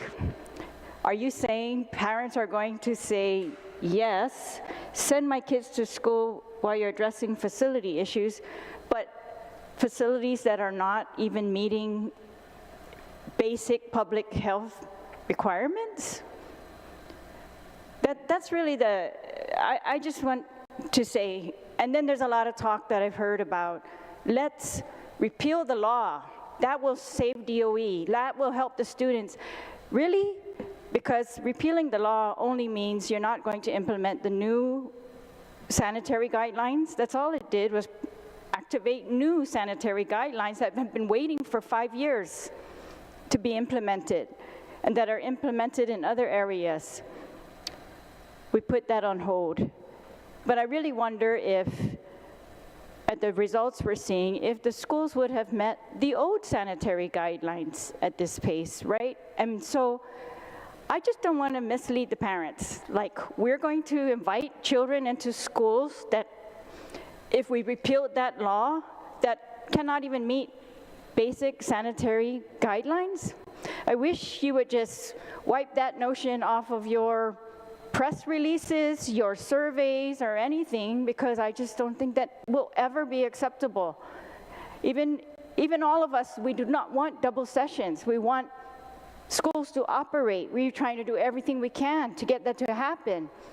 So I just don't see why we're going to suggest to parents, administrators, that no, put up with the rat-infested schools, put up with the falling ceilings, put up with the bathrooms that don't work. No. We're trying to move forward, but yet I keep hearing responses that talk about, you know, I don't know, this. I think maybe the data we need is how many students are going to enroll this year, right? And look again at your populations of your schools. How many classrooms do we have overall in the whole entire school network? Can we rearrange things a little bit? Do we have, if not extra wings, do we have extra classrooms? Just other types of changes that actually might work in the long run better. But I don't know. So because I kept trying to think, what options are they suggesting? Are you suggesting that, and I got one from a teacher that I thought was reasonable. It says if they pass the self-inspection and superintendent can ensure that those self-inspections were done, to standard, is it okay to open pending the public health actually getting there and inspecting, right? That would be an option. That doesn't require us to repeal the law and repeal the guidelines or, the standards that we want our kids to be in. There was another option that I think is being implied. Allow the schools to open without the public health inspections for another year. And I guess you can see why we're all concerned about that, because when we did that and we allowed that, we ended up with schools that were not acceptable. That's all. So there's a gap somewhere in between where there's got to be some standard that we all agree on, right? And if you're saying go less than the current sanitary standards that are applied nationwide, you want to go less than that, then you better make it clear exactly which standards you want to waive. I'm all for, public health giving variances, and the things that you said are very reasonable. Ceiling tiles are going to be fixed, air cons are got procurement orders, doors are backwards, but they work. But I'm sure the building code insisted the doors are supposed to be one way for a reason. That's probably for emergency exits, right? Or something like that. Yes. So if you pose your questions to the parents like that, do you want your children to go to the schools without, fire exits? I'm sure they would say no. So I just say, let's just really, anyways, you're doing a great job at the work you're doing, and I am all for looking at I'm hoping at the meeting with the AG, I'm going to put it on that table with him. It's like, you look at every other building available to the government of Guam, and any of those buildings should be available to DOE. And whatever we can do, I don't know, every resource, honestly, that was what we expected since February, or even forever, right? That every resource is available to DOE. But can I just ask a technical question? Is DOE able to accept donations? For example, as the chairman suggested, we need sewage pipe reinstalled. Can they accept that as a donation? Yes, so legally you've cleared that, we're good. All right. Yes, I believe the law provides for in-kind donations to DOE. Great. All right, I'd like to help you to advertise the help. I know the principals are working so hard, maybe I should just talk directly to the principals and invite you. The help that you need, you think can be done by donations of the community, let us know. Let's advertise it. Let's see what we can get. I think many of you principals are so resourceful already. You've got that. And you just, I don't know, maybe need some admin to shift. For example, I think most of you principals have hooked up with contractors, right, to work in the schools? Or if not, then maybe the government can help you to do that just somehow for donations. But thank you. So thank you, Mr. Chair. Thank you, Madam Speaker, and yes, thank you very much for your very eloquent remarks in defense of this public law. I know that we had spoke about kind of some of the messaging that was coming out of the Guam Department of Education, and I'm glad we're able to resolve that conversation and move forward productively, right? Because ain't nobody trying to hop in a time machine here. We're moving forward. The wheels are going. Everything's in motion. We just stay on this course, and then once and for all, we'll have facilities that meet the safety and sanitation guidelines again, so that we could focus on teaching the kids, and the kids can focus on the learning. Thank you. I apologize. I'd like to recognize my colleagues, Senator Sabina Flores-Perez and Senator Joanne Brown. And at this time, I'd like to throw it over to Senator Tello Taitagui. Senator. Thank you, Mr. Chair, and for accommodating me. I have another meeting to attend. But again, I greatly appreciate all the hard work that you're doing and you're putting in. In fact, you know, some of the information that has been provided to us in the last 3 months have been more information I've ever received in the last 6 years I've been here as a senator, to tell you the truth. I mean, you're putting these reports together that makes it simple to read and very straightforward. So greatly appreciate all the hard work you're putting. And I know you're getting a lot of input from your support staff, and they hardly ever get recognized. So kudos to your support staff that are out there. So appreciate it. I just have a quick question with regards to an article that was out in the I think it was the Post, if I'm not mistaken, July 17th. There is a roundtable that's been put together from the Attorney General's office regarding these permits. What is the status on that? That roundtable is scheduled for this afternoon. At what time? 2 o'clock. At where? At the Attorney General's conference Office? room. Okay. That's 1 o'clock. Oh, 1 o'clock today at the Attorney General's office? Okay, Yes. and it's going to be discussing the sanitary permits and what was provided? Okay. And that's going to be interesting. The other one I have with regards to, I asked a question during in June 29th, I believe, when we had the last, it was a round table, regarding the insurance that these leaseback schools have on the schools. Because I'm looking at your tiers here, which I always thought was, well, it's called phase 1, phase 2. It used to be tiers, I think in the June 29th, now we're changing it to phase. Okay, so I'll call it phase now. So phase 2, I'm looking at Okadu. That's a leaseback school, isn't that correct? Okay, I'm also looking at Atakau and Estumbo. They're all leaseback schools. You know, I'm just can't grasp why these schools that are leaseback schools that cover their maintenance cannot be in phase 1. So I asked the question about insurance, and nobody seemed to be able to have that answer. Do they have insurance so they can cover and repair these damages that need to pass the inspections? So part of the lease agreement, at least as I reviewed the contract, it does require them to have insurance. It does require them, right? So have they collected and have they used this money to repair these schools, especially those in phase 2 and 3? So we have a scheduled meeting with all the lease schools tomorrow to discuss these items. We'll get that confirmation then. Okay. And you have scheduled a meeting with them? Correct. And so when is that meeting scheduled for? Tomorrow. Oh, good. That's nice. Okay. Sorry, the echo in here. It's hard. Okay. A lot of the questions I was asked earlier. The last one. Okay, I know it said only 2. Mr. Anderson's there. Yes. How much from the, during the, well, I'm going to bring it up, but during the Calvo administration, I remember for 2 weeks, Governor Calvo required that all agencies in the government of Guam assist DOE in getting back on their feet. And it was done quickly. They were priority, major priority, but I don't see this time around in the administration. It's not happening.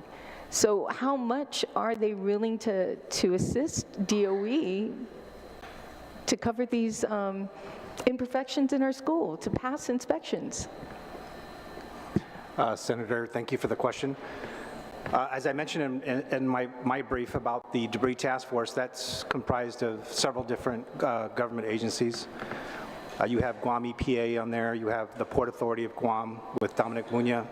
DPW? DPW is on there as well, yes. And then again, aside from the debris task force, you've got our attempts to try and leverage support with the Homeland Security and the other agencies that sit on the Emergency Operations Center to get them to support our schools as well.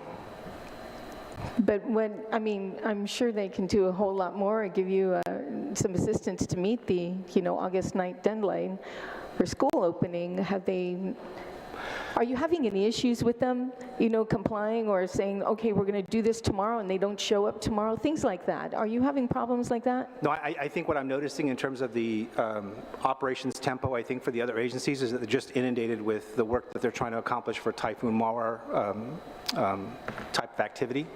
Yeah, well, so I think trying to get them to assist us with some of the other things that we're trying to get them to do is just taking a backseat because of their primary missions. Well, Mr. Anderson, if you can, please, you guys are doing really good on reports. Can you tell us what the issues are with regards to getting assistance from the administration to help you get up and running? Like I said, you tell them we need help, we need a backhoe to move something, they don't show up for 2 days, they don't bring their electricians in, we need to fix, because lighting is a really big deal. That kind of report, we need to see that. That needs to be called out. Sure. Because if we can take that report and, let the people of Guam really see what the issue is and why we're delayed and who's delaying it, then I think things will move a lot faster. So. Right. Okay, I greatly appreciate that report too. Okay, thank you so much. Thank you, Mr. Chair, for the opportunity. Thank you, Senator Taidagui. Senator Lujan? Thank you much, Mr. Chair. Thank you, panel. Welcome aboard, Dr. Swanson.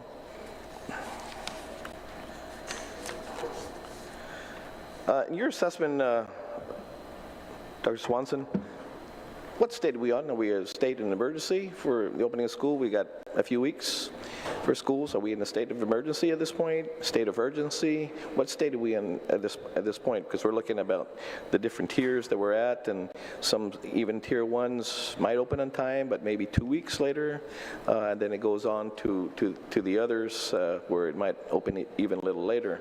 So at this point, knowing a few weeks we're going to go back to school, are we in a state of emergency or a state of urgency? Well, I would certainly say it's a state of extreme urgency. We have a lot of capacity, and one of the suggestions that was made earlier that I really were hoping that we can work our way forward with is all of our facilities that we've been able to rate as in that phase 1 that we can go ahead and open pending when they get inspected, and then go from there, because our folks are working from the same standards that the health department is, and most have been trained in how to apply those. Sure. So, and it's the urgency is for us to move everybody to phase 1. Sure. But we know, and we're very much aware, that some of the capital projects that it's going to take with a few of our buildings, it's just because of the complexity, it's going to take a little longer. Absolutely. We're tasking every revenue source and labor source that we know of, and to include FEMA, that's even looking for other grant opportunities, and other agencies that can help us that are not FEMA, but affiliate with them in conjunction, because we're working with that internally offline. So it's a high priority, and I want schools to open on time. Because instruction takes time, and there's also some other contractual requirements that if we delay, we run into the following school year, which is a collision that we don't want to have either. So. Sure, I mean, and we've had the lingering problems, I guess, as well as on top of the typhoon. So. Correct. Yeah, but let me ask you this as well, is have you had an opportunity to sit down with the administration, with the governor and lieutenant governor, and express the state of extreme urgency at this point? Yes, I did. I met with the governor last Friday, and she assured us that she was going to intervene in the areas that she can. I don't know what that's going to look like yet, but I have met with her. Okay. Did she say in her intervention what in the areas that she can? What areas can she not intervene in? I can't draw those parameters. Well, because I'm the governor of Guam. I'm just wondering what entity she cannot intervene in and help out. Can she help out in public health? I'm sure she can. Can she help out with DPR or Public Works? Absolutely, she can. Can she help out with EPA? Absolutely, she can. Can she help out with GPA and water? Absolutely can. At this point, so. I'm, in that statement, not your statement, but the governor's statement, in which she can say, okay, tell me which ones you can't intervene in. My understanding in that conversation was that she was going to focus on public health. Now, I don't know what that looks like in terms of what her intent is. And she reminded and reiterated to me that those forces like National Guard and EPA and those other agencies in her government that we are working with. But you would agree it would be very helpful if a state of extreme urgency was declared and the resources were provided to the Department of Education, right? I absolutely would agree. Absolutely. If that leverages things in the administration that we can access that we don't currently have, certainly. Sure, thank you very much for that.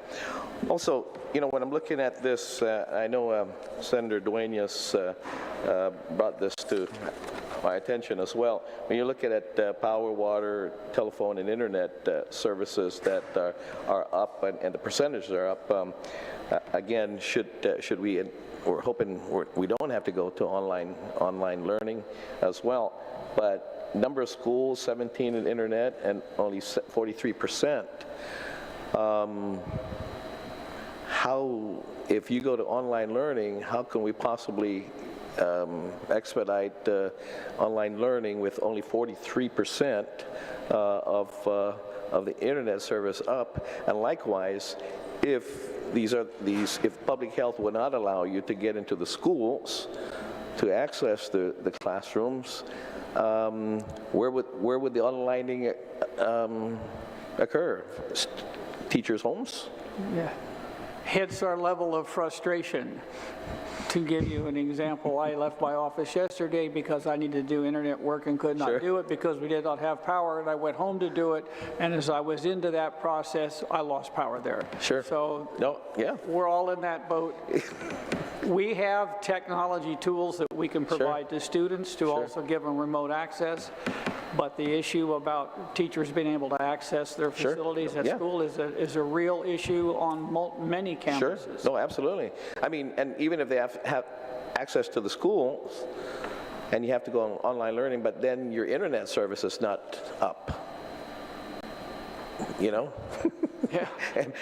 or worse than that, you're not allowed into the schools, but the students are going to be in online learning, okay? Well, and to make matters worse, my experience in my previous school district and also as reiterated here, those students that are working with paper and pencil packets, it's inconsistent on a good day in terms of the effectiveness of it. So we don't want to do either one of those if we can possibly avoid it. How many of the schools, maybe whoever may answer this, how many of the schools are in a lease transfer?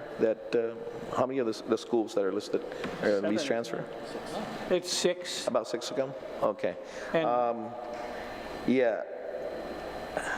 I'm just wondering, within the contracts, there were not only a maintenance contract, but also in the builder's contract, is that, that the loss of service, loss of use, basically. And, Guam is still paying. And so if we can't utilize it because of a structural situation or a maintenance issue, we have a legal issue that, heck, I wouldn't pay you. If I can't use the school, if there's a loss of use of that particular school for a period of time, a prorate should. That's one of the agenda items for our meeting with the owners. Okay. That's tomorrow, is because what am I paying for? Sure. Okay. Well, thank you very much, and I appreciate all the work you've done that they continue to do. And again, I'm going to say what I said months ago, and this even prior to the typhoon, that Governor, help us out. Claim a state of emergency. This one is extreme urgency, because she has the opportunity to mobilize and get things done at this point. I mean, you have access to the National Guard and some of these things that can be done. And like I said, I don't know what she can't access. I don't know what she cannot do to help the school. That baffles me, that she said, I'll help where I can. You're the damn governor. Anyway, Thank you very much. Ms. Chair. Thank you, Senator Lujan, and I think I don't want to speak for all my colleagues up here, but I'm disappointed in the lack of assistance. And I just want to say, emergency response, typhoon-related cleanup is separate, to me, separate and apart from a genuine, real effort that we were promised we were going to see back in February. And this is this mythical whole of Gov Guam approach, and yeah, I just have to state for the record that we are disappointed, but I'm also encouraged at how hard we are working towards this goal even without that promised assistance. And so I just ask that we keep moving forward, and we got this, Guam. Senator Blas. Thank you, Mr. Chair, and thank you for the panel for being here today and taking the time. A couple of questions I have with regard to, first off, you know, times have changed. This conversation prior to Marwar, we were just talking about how to get our schools open to get the mold, and now that we had a typhoon that has hit us, I'm sure it has dramatically changed the work order in many of the schools, okay? And I can see this, but absent Marwar, and recognizing that you were already having challenges with public health conducting the inspections, if there was no Marwar for us to consider today, would there have been enough time for public health to conduct all the inspections and you to do all the repairs to be able to open the schools in August?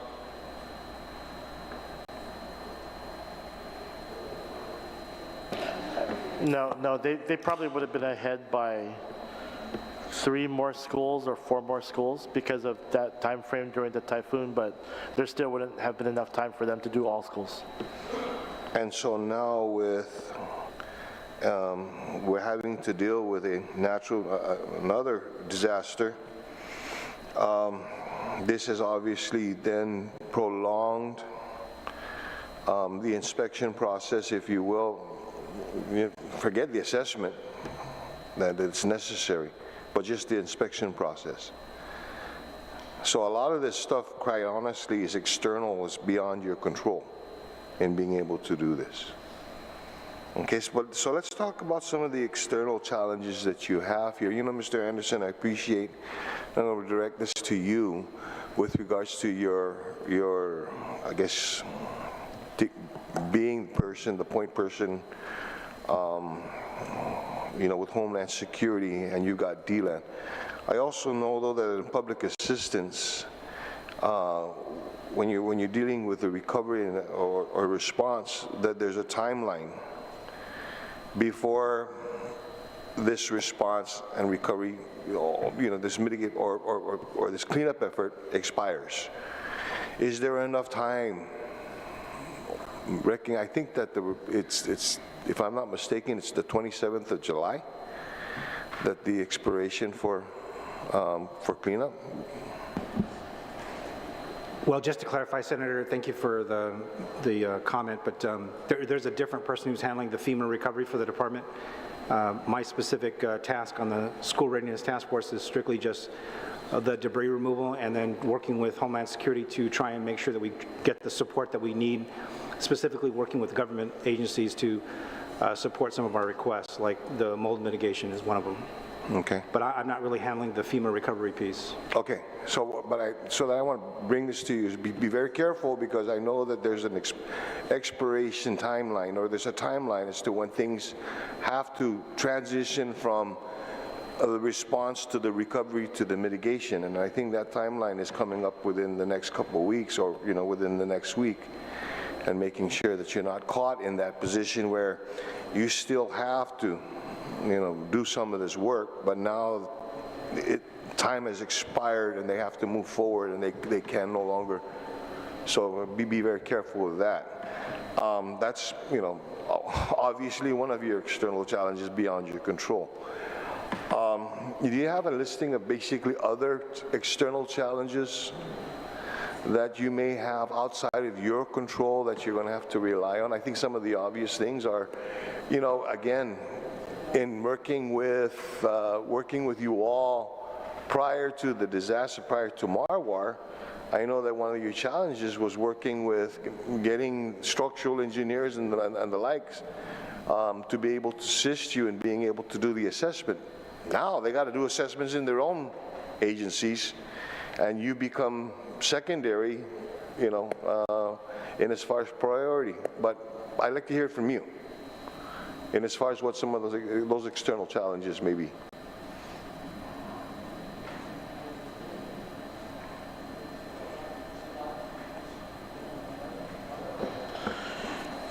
Yeah, we actually had a list that we brainstormed before. Some of it is somewhat internal also, but it's, you know, some of these things are just out of our hands. For example, the volume of work, it's just right now it's really beyond the capacity of our facilities and maintenance, so that's a big challenge. We did have 2 job fairs, and even though they were meant for different things, we still accept the applications, and the applications are still being accepted, and we are all actively recruiting, you know, folks that we want to work with our facilities and maintenance. But, you know, again, a big challenge is if they're a skilled worker, they tend to just work in the private sector, because when they come to the GovGuam payroll, they start off at the bottom, right? So it's not very enticing for them to come to us. Procurement timelines is a challenge, definitely, but you know, again, as they noted, we're working through those. So a lot of these procurement items started even before the typhoon, and since they already encompass a lot of the work that needs to be done, we're just trying to push those forward. I know Dr. Zenny just leaned over and talked to me about some of the different steps that they have to take. About now, everything that we do has to go to the Attorney General's office versus our attorneys used to be able to handle certain things in-house, right? So that does cause some kind of a hiccup where now pretty much all the legal work has to go externally. Availability of contractors is already starting to show.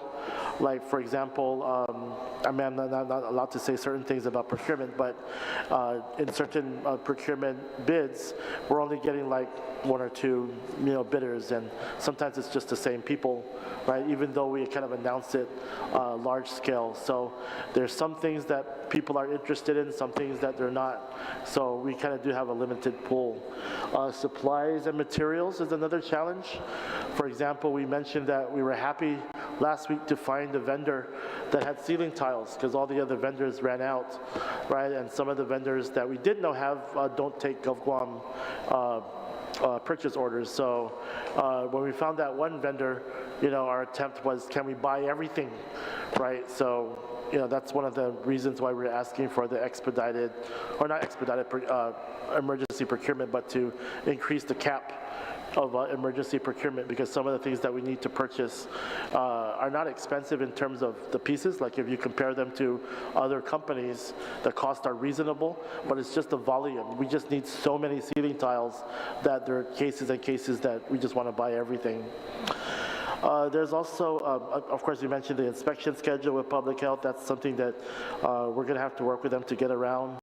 And we do know that some of the challenges related to double sessions and multiple school closures might be logistical. So Deputy Cruz does meet with Department of Public Works about busing and how transportation would have to be addressed. And even now with 2 schools going on double session, they're able to handle it, and we're very grateful for their accommodation with Public Works. But we fear that if there's 5, 6 schools that are all going double session, there might be some challenges with scheduling and locations. And then lastly, challenges with online instruction. We're aware of that, and you know, hence we put together the same support teams that we did during COVID, supports for administrators and staff, supports for teachers, support for students, and supports for their families. But we know that that still was a very tough time, because getting the message out, getting these families ready to go online, getting these families you know, to a point where they're able to support their kids is definitely going to be a challenge. But I do want to point out, you know, as what Senator Barnett said, is we only anticipate this to be temporary. We're going to push really hard. We're going to continue to push really hard to pass those inspections. If they can do more than one inspection at a time, it does speed it up. But right now, that's our main strategy: is pass those inspections. Hopefully, the variances, can be passed, because those 6 big ticket items, almost every school will have a challenge with those. Inclusive of air conditioning, inclusive of tiles and restrooms and whatnot. So if those variances can be passed, that would definitely help. Again, like I said, this would have been a totally different conversation had we not had Typhoon Mawar to deal with. Yeah. Okay, and you had the challenges in itself already in just trying to get past the inspection. Now it's getting past the inspection and trying to deal with the damages. Right. Okay. And I see this, so I think that we would appreciate that in one of the discussions, and maybe something that you can provide, I would appreciate is you provide a listing of basically what are some of those external challenges and what are those alternatives that you have to being able to deal with some of those, with those external challenges. Guys, I mean, unfortunately, there's some of us that tend to forget that we had just about 45 days ago, we had a Category 4 storm that came through here, okay? And not discussed in this forum, but I'm sure it's going to be discussed later on down the road, is the fiscal and the financial challenges that we're going to have as a government to be able to deal with these, to deal with this disaster, much less your inspections. Okay? So this is going to be a bigger problem outside of GDOE, because the next question I have is, how are you paying for all of this? Okay? Right now I'm kind of confused with this governor. I don't know why she hasn't even asked for 100% in a Category 4 disaster, being that we're at right now. I think we're still at 75-25. But what that comes down to, first off, is that you're going to have to come up with a full amount and then expect a 75% return on what you just paid. But the problem is, how are you going to come up with the money? Okay? That's another question and a discussion that we need to have. Outside of the inspections the public health inspections that you need, because the damages that you have to your schools, much less a conversation you're going to have with the individuals or the companies that own those schools that were on lease back. That's only 6. You have 41 campuses. Okay? I'm going to remind you. I think that of the 41 campuses that you have, or 36 campuses back at the time when I was the Homeland Security Advisor, unfortunately, we declared self-insurance. So you're going to have a problem with? You're going to have a problem with disasters or damages that are going to be in your schools that you supposedly had insurance for, that we told FEMA that we're going to get insurance for, that we don't have insurance, and guess what? It's not going to be qualified. It's not going to be eligible for reimbursement, but you're still going to have to repair it. And so, I bring this up because as we're sitting here and we're talking about, okay, how we're going to get the schools open, and yes, please, okay, I got to answer to somebody who sleeps right next to me in bed who happens to teach in one of your schools. Okay? Okay, and yeah, she doesn't like the idea of online instruction. Oh, that's another whole discussion. Okay, with regards to online discussion, because the last time we did this exercise, okay, we still had although we had restricted ability, we still had the ability to go into campuses. Okay, we had the ability to be able, and right now, as my colleague to the left of me, Senator Lohan, stated. I don't know about you, but Docomo's still out in my home. Okay? And then how are we going to require our kids, or much less our teachers, to be able to have access online when they can't even access it at home? Because you've restricted it from the schools because of the public health inspection. Much less the damage. So I'm sitting here and I'm listening to this whole discussion, and it says, guys, I appreciate everything and the concern that you all have, and the efforts that you have, but there are external things that are occurring, okay, that really you really shouldn't be blamed for. Okay? But we need to identify those so that we can help you in being able to try to deal with this. One of them, I have to agree with all of my colleagues who have talked about it, you got $50 million that you were supposed to be able to use. Okay? And this was back at a time, and I'm just going to remind the administration, oh, don't worry, we have enough money that we got to, the economy is going to be good. Okay? We're doing such a great job with our economy, with our finances, don't worry, they're going to get it. And now look. And you're going to be blamed for it. Okay? So, yeah, Mr. Cooper Nurse, how are you paying for all of this? So that's a tough question because, again, and you have to separate the issues and understand the environment, right? And I'm sure, Senator, you're aware. As you said, you should have had insurance. When you're trying to leverage federal grants, there's the duplication of benefits that you're going to be in violation of. So currently, right now, in our attempt, it was exactly that, going through having the local appropriations to establish the fronting of the money to get FEMA reimbursements. So we've gone through that process. Unfortunately, we haven't been successful. We've gone through now leveraging what we can in the support of the DLAN. So currently, I don't have legislative appropriation or additional funds to front these expenses relative to typhoon damage. The CIP funding of $20 million was the seed money that we were planning to use to get the reimbursement accounts established. Okay. Do you have a running tally as to how much you've already spent on what you anticipate to be able, you're going to need to spend? So that's a hard figure to target. I know a few weeks ago, in Judy, in her last day, she estimated at a little bit over $14 million. That was $14 million in an early assessment. We'll have to kind of scrub those numbers and get a better updated figure. I know initially when we went straight to DOA to get some of the immediate damage, which was the mold, the fencing, the broken doors, the water damage, we already were upwards of close to $10 million. Okay. Okay, that truly appreciate if you be able to get that. So I'm basically two different things. Is one is basically your external challenges, okay, and then secondly is how much this is going to cost you, how much you anticipate that it's going to cost us, and where you're trying to get this money from, okay. So with that, thank you very much, Mr. Chair. Thank you, Spout. Thank you, Senator Blas. Just ask my colleagues to be mindful of the one, is it 1 or 1:30? We have a roundtable at the Attorney General's office, and I did have a few people signed up for public comment, but Senator Brown? Are you telling me to keep my comments short, Mr. Chairman? Is that the infliction that I end up at the short end of the stick after everyone has had their opportunity to ask 10 million questions and make comments? Because I'm almost always here, so.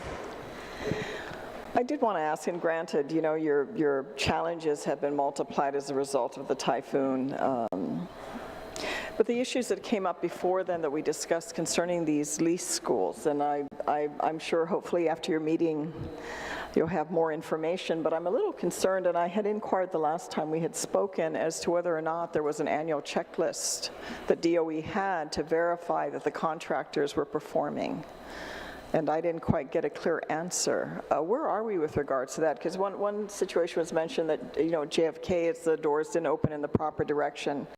And, I would argue if I was in your situation, if public health is making that an issue, public health would have signed off on the building permit. I was at DPW at the time JFK was reconstructed. So, I'd kind of wonder how they could hold that against me if I was DOE, if they signed off and authorized the occupancy of that school, if that was an issue. But does DOE have that list, and how are you verifying it? I was told that supposedly the principals of those leased schools were going to be the ones to verify. I didn't get a sense that there was any organized process at the administrative level to verify that, because certainly if we're paying for the service, we would want to get the service. So we just assigned somebody on there with CIP. This is Brian Snicklis, the new CIP administrator. So I'm assisting Carl right now on putting together the grants management part. I mean, not the contract management part. But have we not had one? I mean, we've had these 6 leased schools for quite some time, yes? There has been one in the past, but I did not have access to it then. I think it just points out, and again, as my colleagues have mentioned, I think we all appreciate, I think the public appreciates this centralized presentation on where all the schools are. We probably, since we're at this level now, should continue it so that annually everyone knows where we are with regards to schools.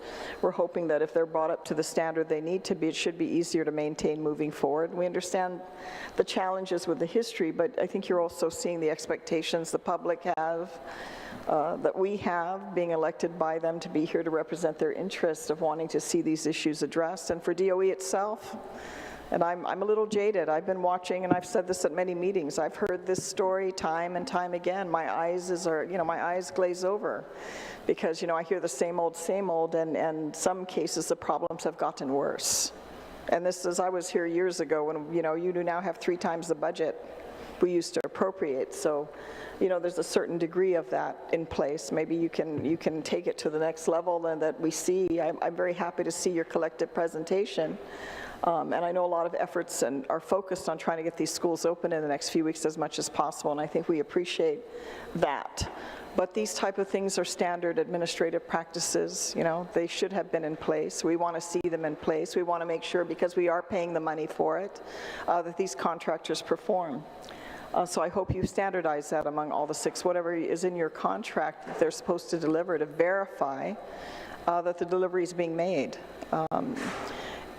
I don't know all the reasons as to why the schools that were leased. I mean, your acting superintendent had previously mentioned that we put the leased schools up because we assumed that they would pass inspection, that they would meet those requirements, and much to our surprise, collectively, we find out that they didn't for whatever reason. So I hope that definitely can be looked at. One of the other things that was brought up at that previous meeting we had concerned Teedson High School, and the feedback we'd gotten from DOE was that while the rain from the typhoon got into the classrooms and caused mold, the feedback was that the contractor was not going to address the repairs unless DOE provided a purchase order to address the repairs, which kind of raised our eyebrow, because I'm thinking, if I'm leasing a building from you, I'm not responsible. I don't think I should be responsible for the inability of the building to stay dry, typhoon or no typhoon.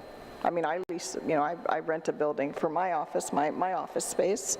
I don't think I should be liable for addressing mold if water came in through the walls. I would think that the landlord should do that. And is that still the case, and why is that? I mean, I'm kind of surprised by that feedback. Where are we with regards to Teedson? So I know that we did meet with the representative of our landlord for Teedson High. The then acting superintendent did go through a review of the contract. One of the way the contract was drafted and written was that it stipulated that I guess it's the manager of the property, the landlord, so to speak, is responsible for the structural integrity of the building and also the air conditioning. So we looked at that language closer, had our legal counsel give us some advice. We are setting up that meeting tomorrow because we are very concerned about the level of support and exercising to make sure that some of these issues are addressed. Well, and I would hope so, because I think, everyone's looking at this as a model. They're looking at Simon Sanchez. We're going to do Simon, we want this agreement. We want to be able to have maintenance included, and that's going to resolve all our problems. And if we're having issues with the existing contracts, then the fact that your regular schools that don't have these contracts, at least 2 of them, and they're both down south, yay for the southern schools, that at least they got a passing grade, and they have the highest grade so far. But if our contracted schools that we're paying for every day are not meeting that standard for whatever reason, or you have a landlord that's saying, oh, because of this, we're not responsible. Well, if it's a structural issue that's causing water to come into my building that I'm renting from you, then by all means, I think that's your problem. And it's unfortunate because, this particular company has a lot of contracts on the island, and they're a pretty big operation, and for them to kind of muscle DOE kind of bothers me. I think it bothers all of us to hear that. I won't mention their name. I think we know who they all are. But I hope you go into that being well prepared to argue, because this is the time when we need their help and their support, particularly if we need to facilitate, getting our children back in the classroom. So I hope DOE asserts your position. I'm always one of wanting to walk into negotiation to make sure it's to my advantage and to the advantage of the interests that I represent. We're paying good money for their service. I think we have an expectation that that be delivered. and not have them push us around, so to speak. So I hope you walk in well prepared to ensure that our interest is protected, especially when we're paying on top of that. Because if this is not the model, and we need to go back to the old days and hire our own custodial, which we knew who they were, we knew who our cafeteria service people were, we knew who our parapros were, we knew who our principal and our vice principal was, and it worked. The basic old educational system that I and many benefited from worked. And now we've got all these levels and different styles of education and different titles for everybody under the sun. And like I said the other day, we're graduating children that don't have basic ability to read and write and pass basic tests as they try to enter into higher education or try to apply for, as we mentioned on Guam, law enforcement positions, that they just can't make basic requirements. That bothers me because I don't know at the end of the day what all this is for if we're not accomplishing that. That should be the ultimately most important delivery of the school system. So with that, Mr. Chair, I have no further comments. Thank you for everyone. I know it's a busy time for all of you to come down here, and I know it's probably a pain. I hated coming to the legislature when I was no longer a member, but it's a necessary evil, so to speak, but I appreciate your time today. Thank you. Thank you, Senator Brown. Senator Perez? Thank you, Mr. Chair, and thank you everyone for all your hard work. And I'm also looking forward to assisting in facilitating this. So I guess a lot of the good questions were asked, but I just want to follow up on the status of the procurement. So before Mawar hit, I know there was a lot of work as far as scopes were done. Perhaps solicitation packages were put together for the different districts. I understand I believe it's the Hadza district was already released, is that correct? Or what is the status of procurements for the scopes of work? I believe the Hadza district was out for bid last Friday. Sorry, can you speak closer to the mic? I didn't quite understand what you said. Sorry, the Hadza district is out for bid as of last Friday, and the other districts are still pending. Okay, so how many more packages are supposed to be released as far as the solicitation? I believe 3 more packages were supposed to be released. So for the central and the northern?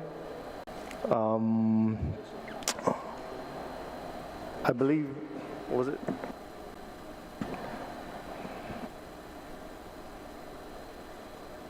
Or how were you dividing up the procurement? So I guess the question was, it's my understanding that there was packages that were going to be released based on the scope of work in which you were collaborating with Guam Power Authority, and then Mawar hit, right? And so I'm going to follow up on that question alone too. So what is the status of procurement? Okay, so if I can, on the requisition process and where we're at with the kind of what we're calling it the refurbishment of our campuses, which is the large-scale CIP projects, that totals about $80 million and it's split through the 4 districts. We were pre-publication, that was sitting with the AG's review. The typhoon obviously hit, devastated our campuses. In their review, they made some comments for us to go through the record to see if there's any additional scope of works that had to be changed so that we can accomplish the procurement and the refurbishment of the schools with the understanding that further damage has been done because of the devastation of the typhoon. Upon looking at the wording and the language and the original scopes of services, our team had to certify the record that the original scope of services that we designed the project to go out and replenish the schools were still intact and were still going to be accomplished without additional services needed for the typhoon, and have a way of delineation between what was directly supported under large-scale CIP funded under ARP and anything additional that will be funded for FEMA reimbursements. So that, my understanding is with procurement, it was certified, it's going to go back through the process for review. Okay, so there weren't any changes, is that what you're saying? I believe when it came in, we take a look at the record, our team said that the scope of services weren't substantial to change the bid packaging, so we'll go back out to and continue the work with the $80 million. And so right now it's in the AG's office, is that correct? I believe it was certified and it's being under, it might be with our in-house attorney before it gets to the AG's, but I know it's under legal review. Okay. So it goes through us and then it goes to our attorney. So let me find out if it's hit the AG's office yet. So how soon is that going to get to the AG's office? As long as it passes all the required documentations and certifications so that it can be efficient review of AG. So I can't give you an estimated timeline, but we're hopeful that it's done by, if it's not done already, we're hopeful that it's done in the next day or so. Okay. I can work with legal to get it out. And is it my understanding that you have I believe it's Deputy or Assistant Attorney General Nishihara, is he still your go-to person in the AG's office? Yes, absolutely. He's been very critical in assisting our in-house attorneys. Okay.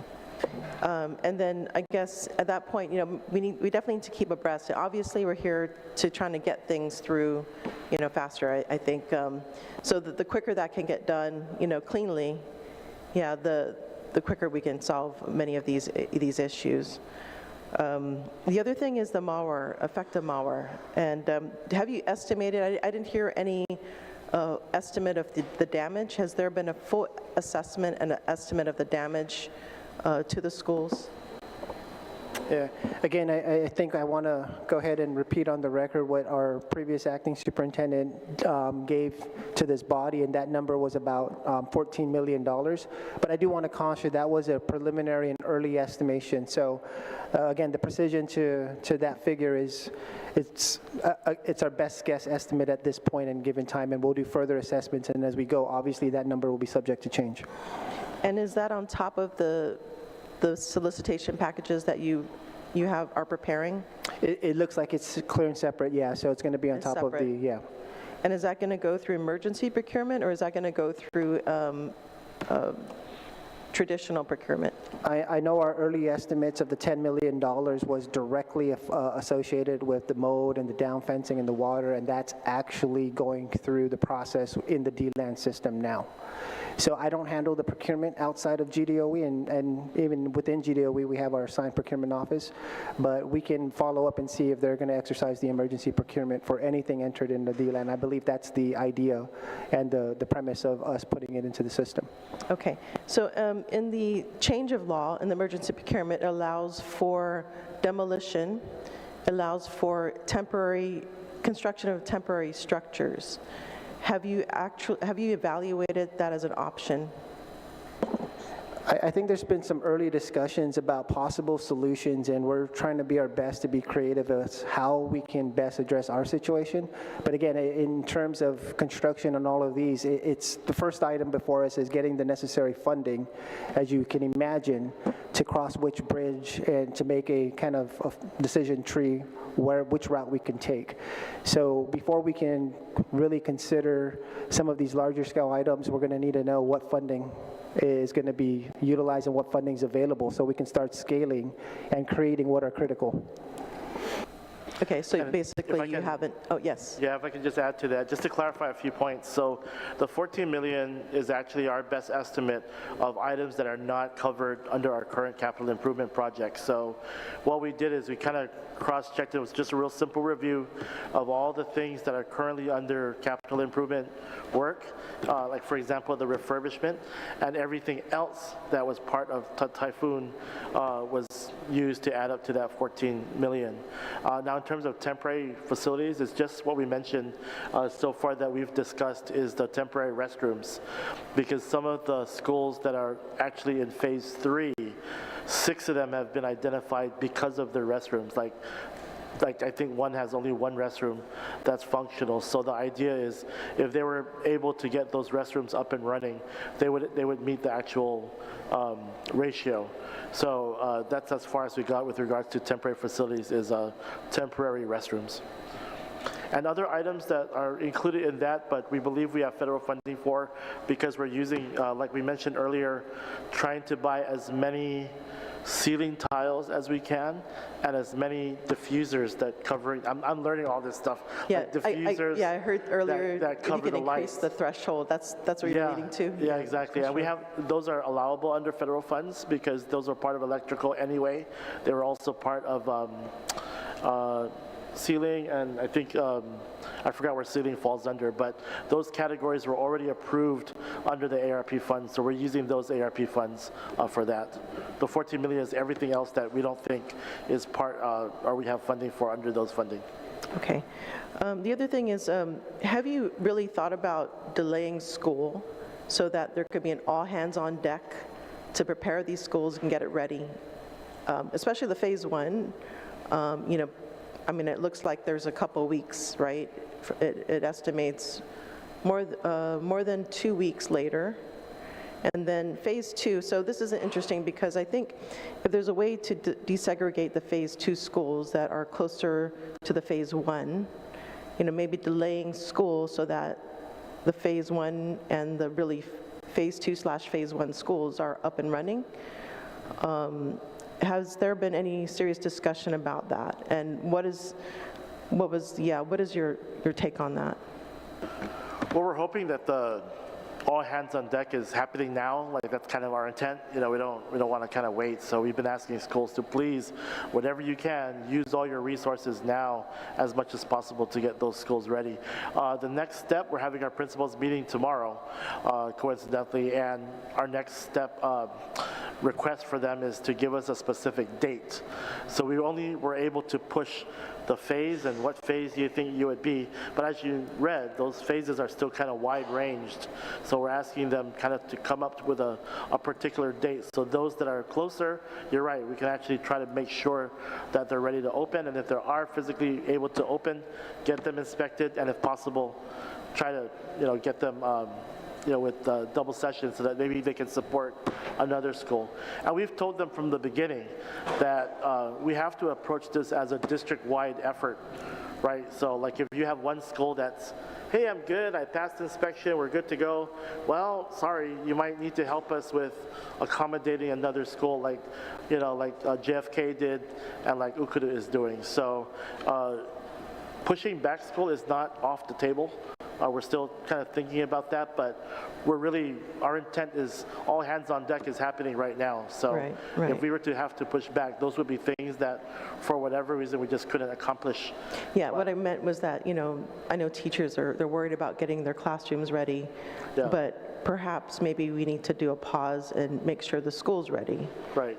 And maybe delay that opening date. Yeah, to it's still on the table. Yeah, absolutely. Okay. Do you have your interagency partners already lined up for the phase two?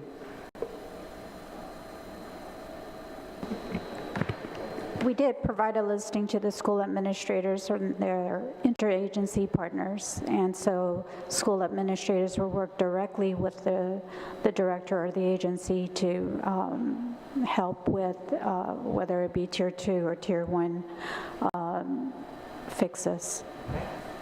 But is it like a global plan? So let's say like the National Guard, you know, GCC students, or the, you know, the students that are going through construction trades. You know, is there a way to kind of really like develop that plan, solidify that plan, so, you know, they kind of know where to go to and which schools needs, you know, really is in need? Is that, or is it more left up to the schools? So so we provided a listing of schools with their sister agencies, our government agencies, and they can either reach out to the agencies for assistance, or the agencies in turn may have reached out to them to assist them. Okay, but there's no memorandum of agreements in place currently. It's just basically, it's all organic, taking That's the initiative. correct. Do you think that would be an important process for the central office to assist with, to make sure that, okay, we got a plan, you know, definite plan in place, people lined up, ready to go, so that would kind of expedite the school preparations? Yeah, I concur with you, absolutely. Okay, all right. Yeah, I think a lot of the questions were asked. I know consolidation, we need to, I think definitely we need to look at, you know, maximizing the resources that we currently have. And as far as procurement, of course, definitely something I can work with you on that. Okay. Well, thank you so much, Mr. Chair, and thank you everyone for being here. Thank you, this whole Senator morning. Torres. Thank you. Thank you very much. Just a couple questions. I know we're all heading to the Attorney General's roundtable, but students with special needs, I'm getting overwhelmed, inundated with just communications from parents about the fate of students with special needs. Can you give me an update on that, or are we moving any plans separate and apart from everything else to accommodate these students? Yeah, Mr. Babalta is not here, but I will be able to get you that information through Mr. Babalta. Thank you, ma'am. And then George Washington High School, what are the issues at George Washington High School that are making it, it's a phase 3 school, right? It's major leagues. It's major leagues. So I don't have the separate listing. Sean, do you have an eye on that? Just offhand, if anybody knows.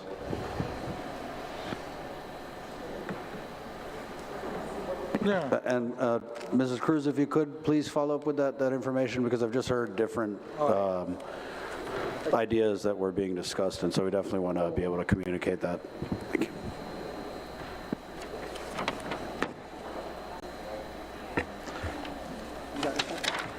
I think I checked it off on your, oh, here it is. Yes, okay, so right now at GW, it's the mold, the fence lines, the exterior fencing, roof leaking, floor tiles popping up, ceiling tiles, most of the windows, interior doors, and we still have a debris issue there. And so the floor tiles popping up, that's relative to the rooms that with the asbestos? No. Okay. Not this time. That's separate other This classrooms. is the other, All right. this is the other ones. The ones that have the asbestos are still locked up and they've been sealed, so those are not popping up, luckily. Okay, thank you. Is there anything else before we let you guys go? I'm going to open it up for public comment. We did have some people signed up to provide testimony. Mr. Superintendent, Mr. Sanchez, anything in closing? I know we might as well follow each other over to the ITC building, but carpool. I don't think it'd be appropriate to add anything at this point. We've given you quite a bit of information, and we know that this is a fluid situation and it's going to be updated pretty regularly. I'm looking forward to a meeting with our contractors. I will say contract administration is something that we don't have a specialty in, but we're going to get one because we have more and more of those kinds of situations, and we need to make sure they service the way they are intended to. But that would be all from me and my team right now, and I thank them all for their detailed work that they've been doing for weeks. Thank you, Mr. Swanson, and again, thank you to the team for being here, and I'll see you in a few. Thank you. We did have public comment. We had Mrs. Colette Beausoleil, David Pexa, Paula Agostini, Derek Santos, Vicky Ariola,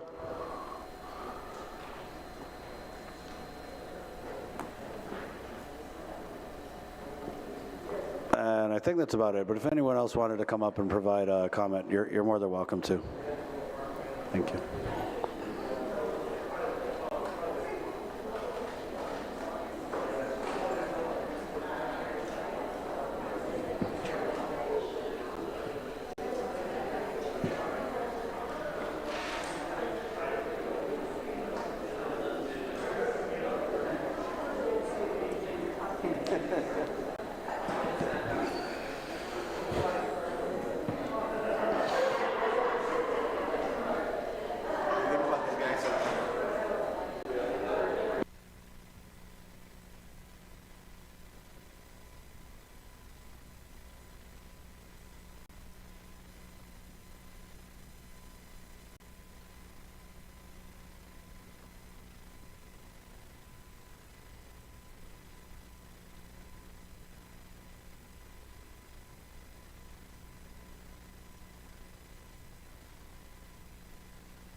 Thank you.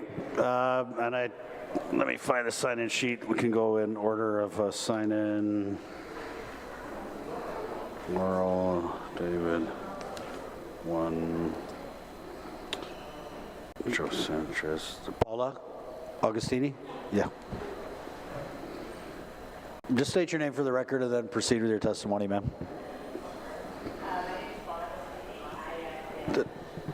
There you go. And go ahead and pull the microphone. There you go, Yeah. again. Thank you. Hi, my name is Paula Agostini. Thank you very much for the chance. I am the parent of a special needs child that is unfortunately scheduled to attend a school that is currently in phase 3.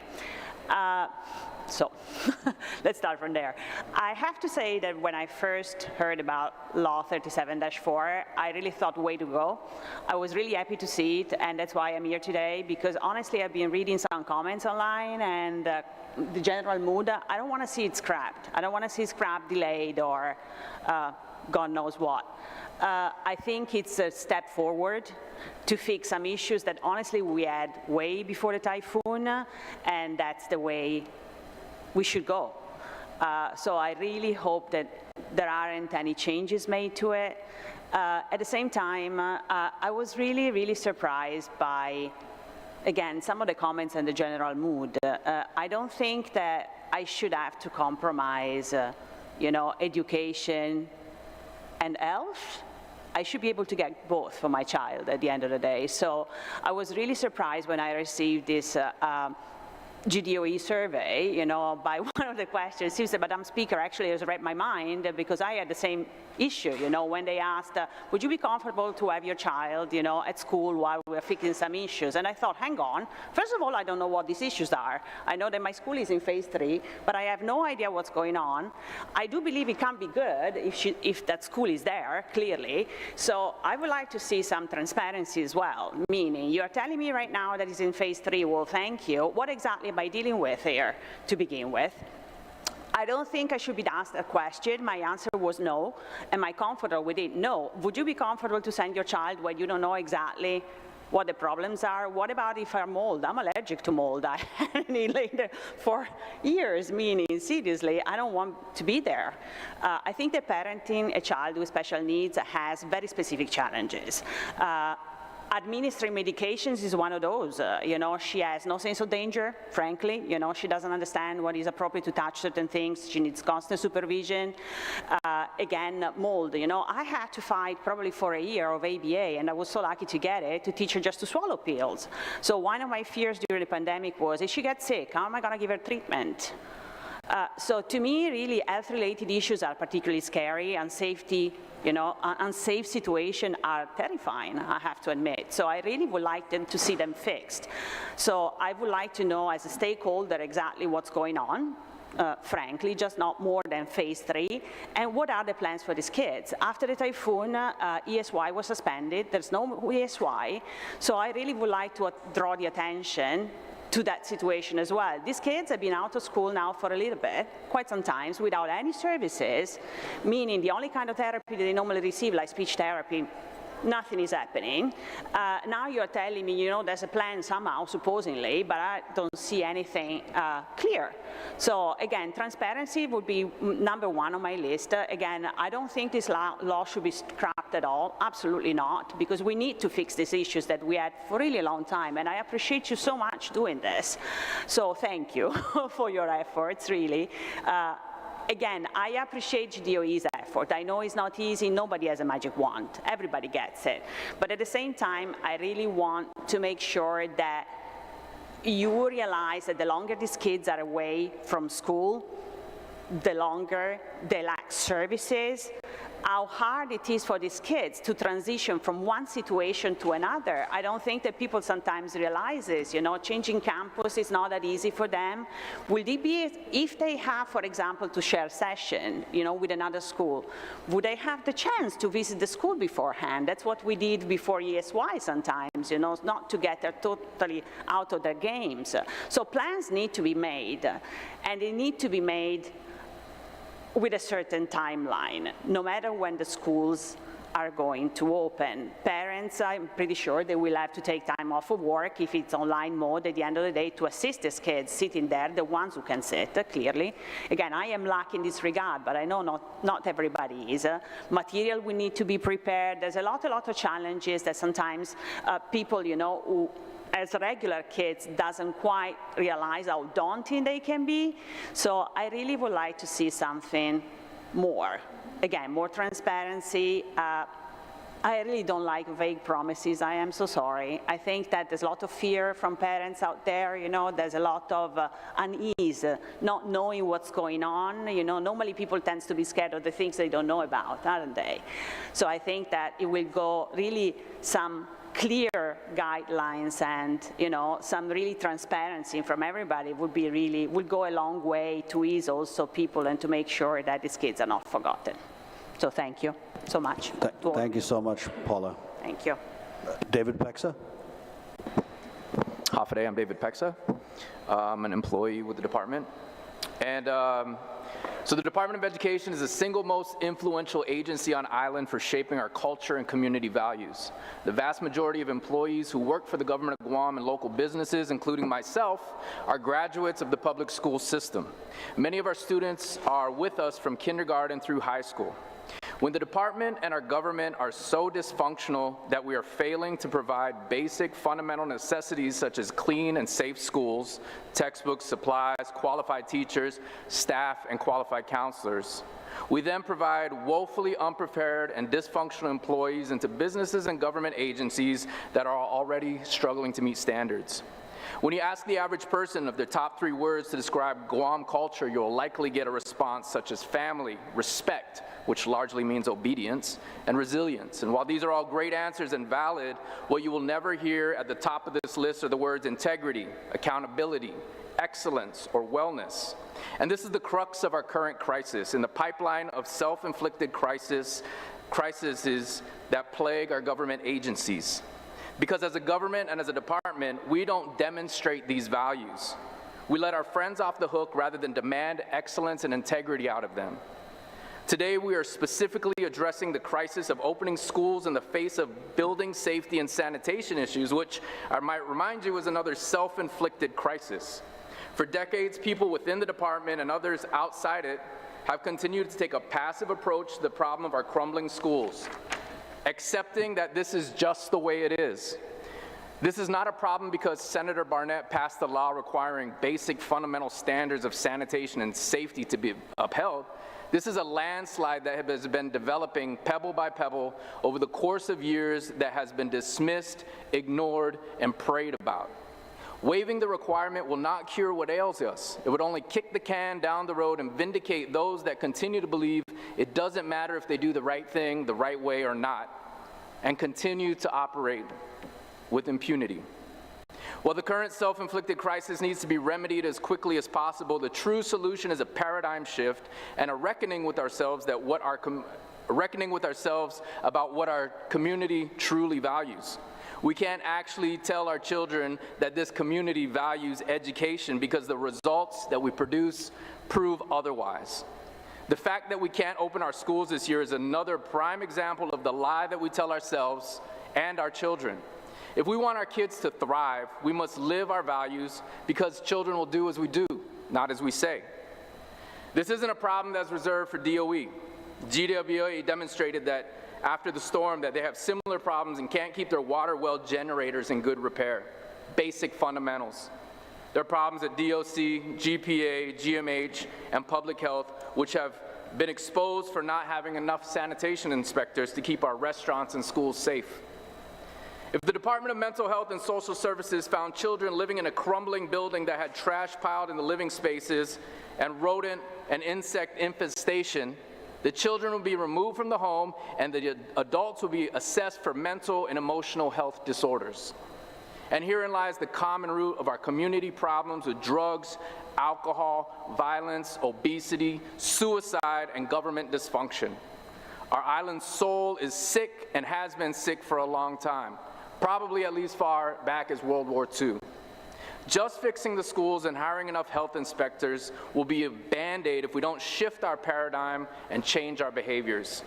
When the Department of Education fails, it makes life harder for every government agency and business who have little choice but to hire and attempt to train our woefully unprepared students who can't perform to standard. It is a really easy equation. If you want to understand what a person, department, government, or community is about, all you have to do is look at where they spend their time, and where they spend their money. Nothing else they say really matters because the results will always speak for themselves. A-team players can only put up with so much dysfunction. I have been with the department for 5 years. In my first year, I was elected to be a district-level leader for the school counselors.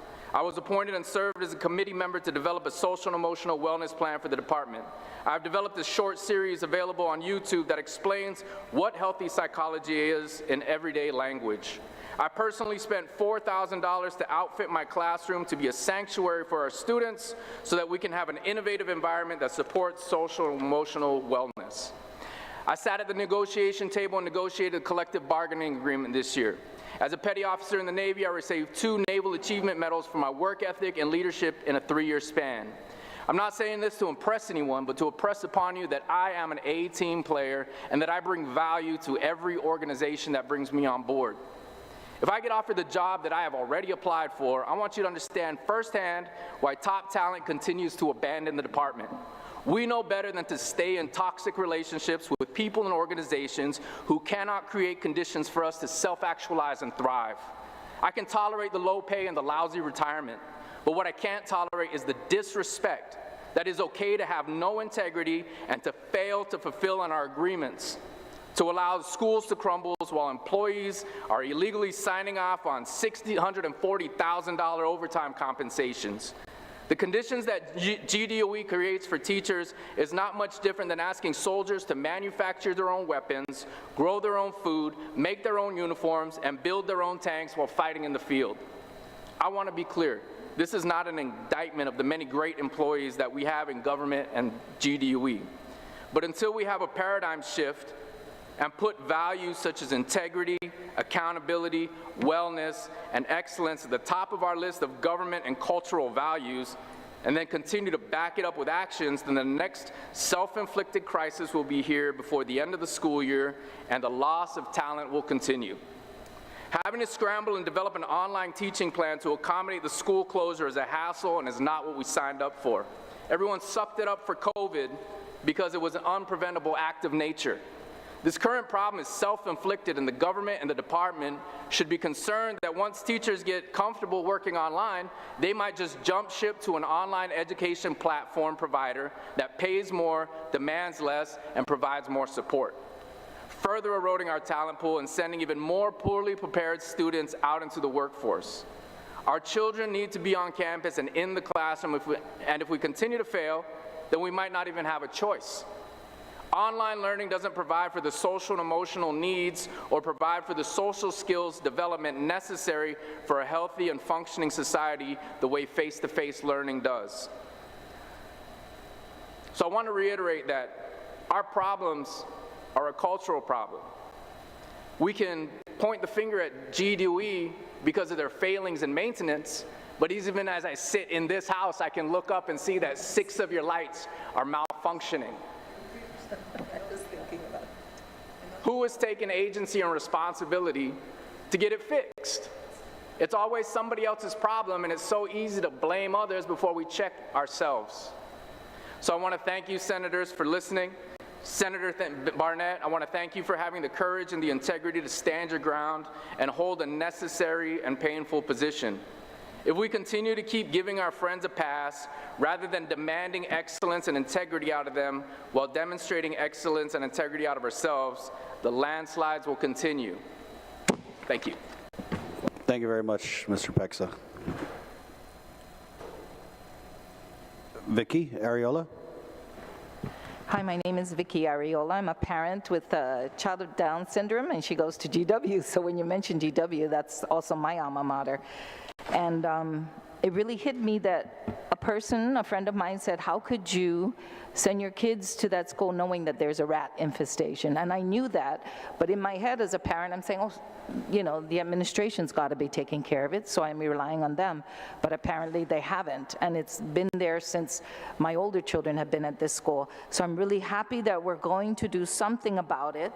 But my fear is the online school, and I'm glad all of you agree, and all of you are going to make sure that they're not going to put my daughter online because of her experience last time, and I can speak for other families with children with disabilities.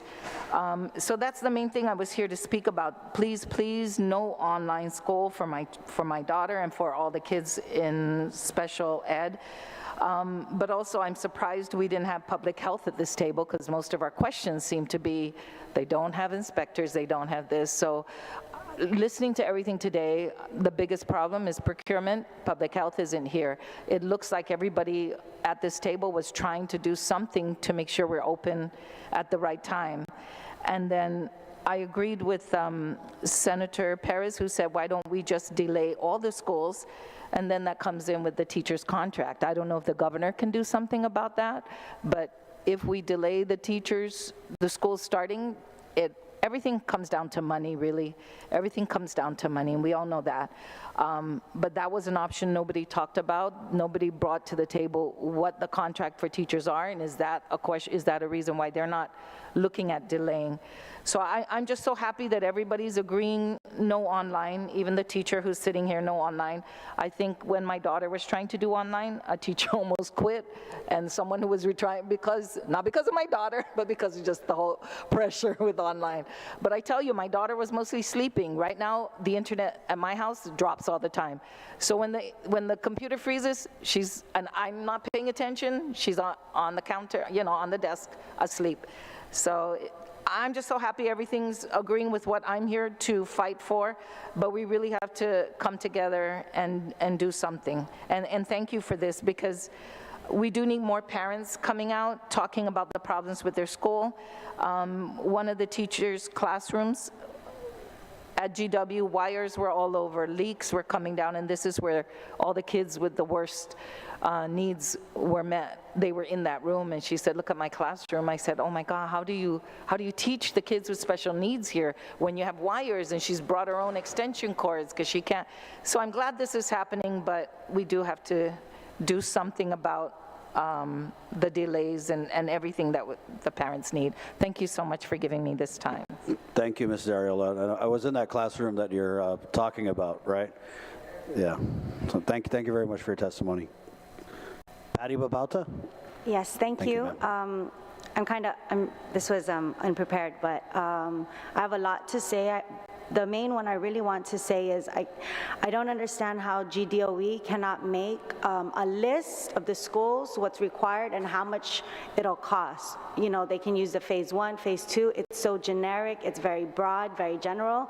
This is the same thing that they gave us in our meeting in the Zoom, and I told them this is too general. You're not giving us specific, where does my school stand, what does it need? And a lot of the parents, this is what they're coming to me asking, where exactly is our school and what's happening, what can be done. And so a concrete list of each individual schools would be great to know, and how much is their budget, what needs to be done. I think GDOE is too big of an entity, that it needs to be broken down possibly into 3 groups, where each group can concentrate maybe like on the northern, the southern schools, and the central schools, and collaborate with them there, because in the meetings they're just everywhere, and it just does not make sense, and the parents are frustrated, actually making child remarks on the comments section. For OMS, they've been working diligently on their own without the support of the central office. I don't know why Phil Tovis wasn't here to speak about the maintenance, because I've been bugging him since 2 years ago about the road fixture for OMS, and I even went to the point of contacting the mayor, working with the mayor and working with DPW and getting the names and everything that Phil Tovis needs. And after I gave him all those information that he asked and requested for, even when they were paving the road right outside of OMS, he just ghosted me, and been ghosting me for the past two years. And this is how it's been for our school administrators. When they want something done, they get ghosted, from the central office, no help. Only this past 2 weeks has the central office been helping OMS, and that's the major concern I just want to bring up, besides a lot of other things. Also, Senator Terlahi, you asked about you know, the school's accepting donations. I know one teacher who just told me over the weekend that she was so irritated with her classroom not having aircon. She was crying to her husband, and her husband wanted to purchase an aircon and put it into her classroom, but they couldn't do that. So I don't know what the board was saying, accepting donations, which is not true. And then the schools definitely needs fumigations regularly. One of our schools, the reason why their phone line is not on is because a rat chewed their phone line. So that's why they don't have any phone connections to be called or to be able to receive calls.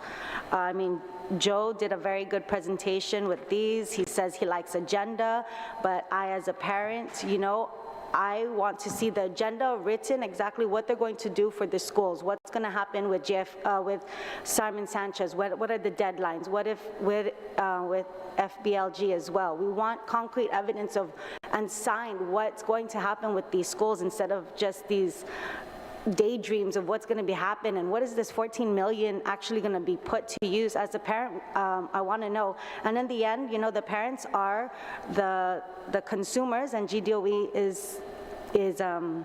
are the service to us, and the parents have. If our governor does not want to move fast enough to get our public schools up to par, then maybe we should look into school choice. And I've shared already many times about the school choice right? And that will help, that will hurt our government, our public school system if we do make this move, but it's something that I think we should do if the governor does not want to help fix her own schools, fix the school, the government school. So school choice, I think, should be looked at again. Also, I'm so sorry. You know, for the private schools, they were getting help by FEMA. FEMA was paying, it was with ND, they were paying staff to come in and clean. How come our schools can't do that? Like, how come FEMA cannot pay the people that comes in to clean up the school mess, but they're doing that for the private schools? You know what I mean? They would have a list of people who came onto the campus, and they would get stipends from FEMA, is what I heard from the board of ND. And I think that's all. Thank you so much for your time. Thank you, Patty. I'm sorry, specifically, so I can follow up with Mr. Tova's Ocean View Middle School, you said the road? The road, yes. The road is like a roller coaster. Right, yes. Yeah.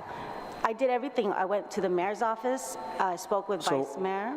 Are you trying to get this, the entrance to the school? Repave? Okay. That would be nice. That was my first initial, but now there's a lot of other things. Like, I even asked Mark Mendiola for the backhoe to help with our soccer field, and then he left. He took off and left me. Still.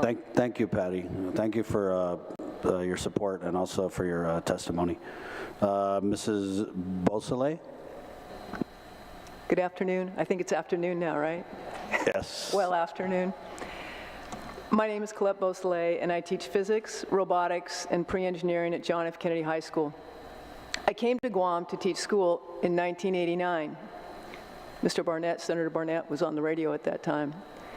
With the exception of my first 4 years at Inarajan High School, I've been at John F. Kennedy High School through the closure, the year of double session with GW, and 2 years at Tiedzen before the opening of the new facility, which, as Senator Brown noted, was permitted, inspected, certified for occupancy, with structures currently present and found lacking. For today's purposes, it does little good to spend my time exploring how we got to this point. That study and response and systemic repair is best left for another day. Today, we all must work together to make sure our students have schools to attend as soon as possible. Like everyone involved in community leadership, government leaders, business leaders, school leaders, I know that it is essential for us to maintain an educated community. Essential, not nice to have, essential. We also know that an educated community can't happen without strong public schools. To that end, we dedicate our energies. I wish I had some hard data from GDOE to share. I don't. I do have more than 35 years of experience in classrooms and hallways with students and colleagues. I would like to share what I feel to be the most tragic loss from our recent COVID closures and the absence that face-to-face learning creates. I am not going to talk about the academic learning loss, though that is real and it is serious. With time and hard work, I know we can help our students to achieve the academic standards we have set. What is on my mind today, and what I want you to get you all thinking about, is a bigger loss, and that's the loss of social learning. A major part of teachers' daily responsibilities deals with teaching students socially acceptable behaviors, from kindergarten through graduation. In fact, managing relationships in the classroom is a critical skill, sometimes called classroom management, but it is really helping everyone to learn to relate appropriately with one another and with the authority figure in the room. Let me give a dramatic example that kept me up at night. When students returned to our schools, we had to cope with serious, even criminal behaviors to an extent we have never seen before. And I'll remind you, I've been in Guam public schools for 34 years. Groups of abusive malcontents felt they could take over our hallways. They created such dangerous conditions that teachers and other students went out of their way to avoid parts of our school. These students, I know, felt completely disenfranchised. They had no sense of belonging, no pride in our school, no boundaries that they recognized. Why? The void that we created by their prolonged absence and isolation from the physical school environment stunted their social and emotional growth. Schools nurture civilized behavior. I thank God for the professional team at our school, the school aides, the faculty, administration, custodians, maintenance, everyone. We have worked doggedly to address this problem. And because we care so deeply about all of our students, we will change the climate at JFK and through our actions become a better school than before the pandemic. And we were very good before the pandemic. I am sure of it. We feel so strongly about this need that we have included it as a fundamental pillar in our recently approved accreditation action plan. And still on the subject of the social learning loss, I want to talk about students who simply tuned out and in some cases dropped out. Presently, I arguably teach some of the brightest, most motivated students at my school. I recently attended the graduation of a student from Northwestern University, where I received a very high honor. 2 students at that university's graduation were from Guam. One of them spoke on the stage that I was seated on.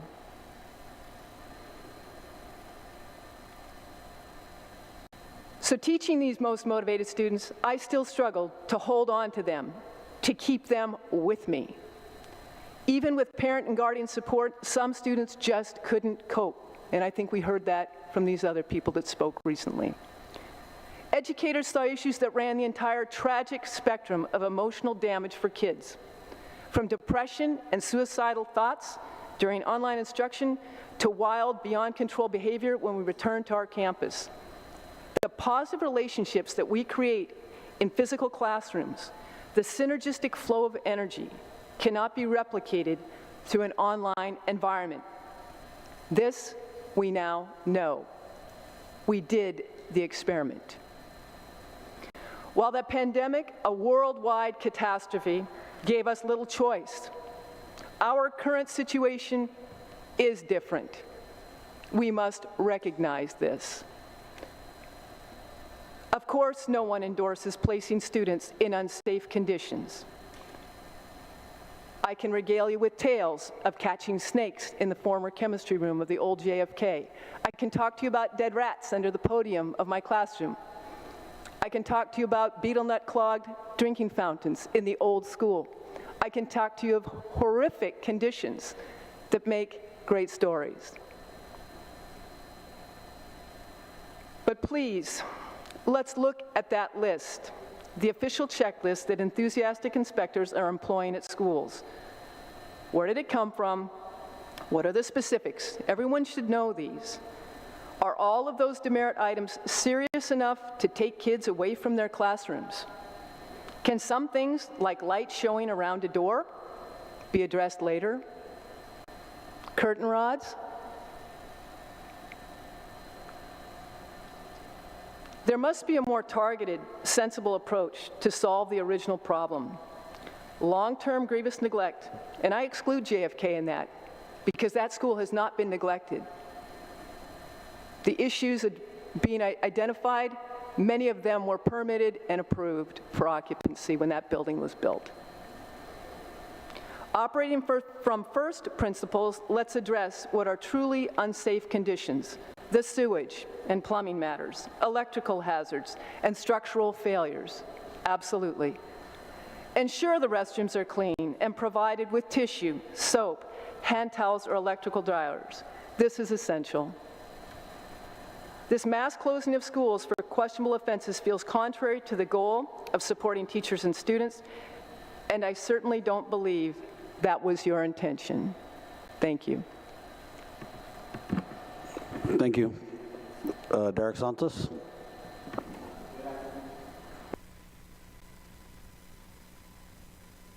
Little button on the, there you go. Good afternoon, Senators. Thank you again for staying back. I know that we started off with a packed house, but I guess this is what we have right now. So I was going to keep this brief, but I do want to share with you, I am the principal of Inaran Middle School, formerly Inaran High School, and where she was from. Or she was teaching, and I want to share with you, our school is about almost 50 years old, and everything that's been compounded, all that, especially with this passing of the storm, has made it very difficult at my school, and many other schools around the island. And I want to say for the record, I'm not against that law. That public health law is long awaited. It's needed, frankly, and we do need to hold ourselves accountable. When I say ourselves, I'm talking about DOE, the legislature, the governor, everyone that has to take part in these 41 schools that we have. My concern, again, is not the law itself, but the timing, because I want to advocate for our special needs. I've been trying to plan on how we're going to try and teach our kids, because online will not work. The problem with online is not the kids that get on, it's the kids that don't. They lack all that, they lose out on everything else. And those who are on, they're fortunate because they have internet power and parental support. The issue here, guys, is that we have only 3 weeks left. We need to make decisions at DOE, and we're stuck with having to understand, do we do Zoom, do we do Google Meet, do we do online, where do we go, because our teachers aren't allowed on campus. Only those who are going to clean up the school and fix the issues with public health. So we're constantly trying to figure out how best to move forward. The law is not the issue. The timing is, obviously, especially with the storm passing. So that is a concern for us. I don't want my kids to stay online, to go online. I want my kids to come in. Now, although half my campus, all the air cons are blown off the roof, the other half are still there. So can I bring my kids in? Yes, I can. But the public health will not allow. Why? Because we will not pass. I am a phase 3 school. So definitely a lot of things that need to be addressed by the ARP funds and all that. And it will be. But this law is not the issue, more so than the timing of it. I am asking that this body thinks about putting a moratorium, but still hold our feet to the fire. Still hold these every 2-week meetings and see where we're at. Still hold the department accountable for how it's spending its funds. Do all that you guys do, because that's your job, your accountability. Everybody brings up all these wonderful ideas, and they're good. But I think bringing people to the table, like public health and everyone, so that we can come to an understanding, because 3 weeks is all we have left to let parents know whether they have to find babysitting, whether their kid is going to be on this school because the other kid goes to another school that's older. I mean, they have issues. I'm getting calls and calls and calls. My staff are, and I don't have the answers, not the right ones anyways. I have only suggestions of what could happen, possibly happen. Only this body can decide on what can happen, so that the fate of the island can start deciding how they're going to start taking care of their kids, whether they're going to go to public school, private school, move them online or whatnot, because some of them have multiple kids. They go to elementary, middle, and high. What if the high school kid goes to school, but the elementary can't because they're shut down? There are just too many variables that's hindering us from making a proper planning, especially the special needs kids. I don't want them to be online. I need them to come in. I want them, my teachers are eager for them to come in. But the law is not the issue. It's everything else, like public health. They don't have enough inspectors. They don't have all the things that they need to make it happen. I mean, I have one of my colleagues, the entire school is without power because I don't know if the transformer, the box blew up or whatever, but the entire school is without power. The classrooms are clean, the mold is being taken care of, there's enough desks, chairs, all that, but they can't function. So they have to start planning, but how can they plan if the other schools that they're supposed to be planning with is a phase 3 school as well? So they'll be closed. But if we can start planning properly, it will have to depend on what the decisions are with this body when it comes up to either putting a moratorium on this law. Because again, the law is not the issue. I think it's far overdue that we have it. The problem is the timing, especially with this typhoon that just compounded everything else. Now, with respect to repeal, no, I disagree. Whoever shared that with you, Senator Trelay, it's not the repeal. But we do still need to hold everyone accountable for every cent that is being spent. Senator Blas brings that up. Where's the money going to come from? All of these are good questions. But the parents that sat here, they need answers. Yes, our answers are a little bit vague because we don't know whether we're going to go right or left. But the decisions need to be made soon. And our management team, we can come up with good plans if we know where we stand. The problem is that, again, if we have to continue on with our current process, our current move forward, we are not. We are stuck in whether we close this school, where do our kids go here? And then transportation, busing. How do we meet with bus drivers so they know that, okay, these kids have to go to this school? There's a lot of things moving parts, and I'm asking that this body consider that we put a moratorium on this, on holding the timelines, on all that public health, because we are moving in the right direction. However, we cannot open our schools. I'm a phase 3. There's no way that I can open my school on time. And my parents are asking, so are we going to be online for 3 months? No. We have to prepare for the whole year. The whole year. That's how long it is. Maybe some of the phase 1 schools, they can do 2 months. But for the phase 3 schools, most of them probably go longer than that. And that's going to affect the entire island. Again, with all due respect, Senators, I just want everybody that is a part of this process, the public health, senators, GDOE, Attorney General, whoever needs to be a part of this, to come up with a solution that would benefit the whole island. Because again, we need to get our kids in. We can work double sessions out. We can do that. You mentioned earlier, Senator Dueñas, about half the campus. Yes, but if all the campus is part of this public health inspection, then we can't open. We can't bring them in. But I can work with 50%. Some of my colleagues can work with 50% for the meantime. And then when we actually have the contractors come into place, we can start cordoning off areas that they're going to affect and start making plans for that as well.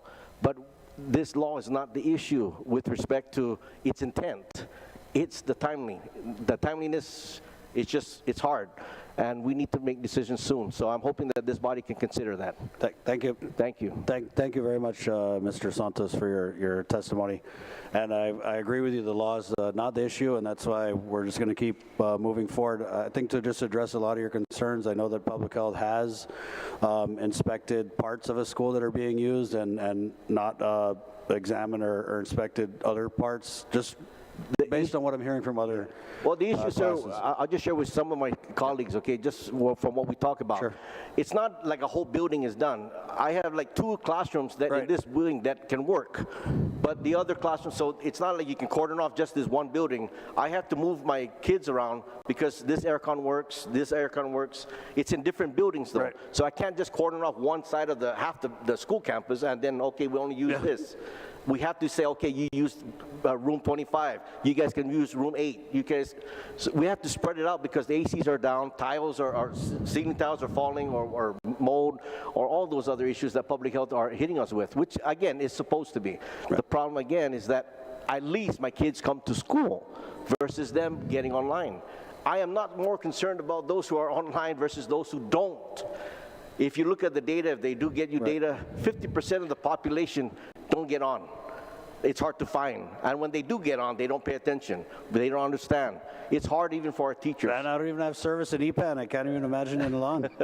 No, but sir, all of your points are very valid, and I commend you for your creative style of managing with the limited resources that you have due to the decades of neglect at the schools. But I just want to reiterate on the record that when we talked about online and even relative to phase 3 schools, now online is just being used as a stopgap. We're not going back to COVID.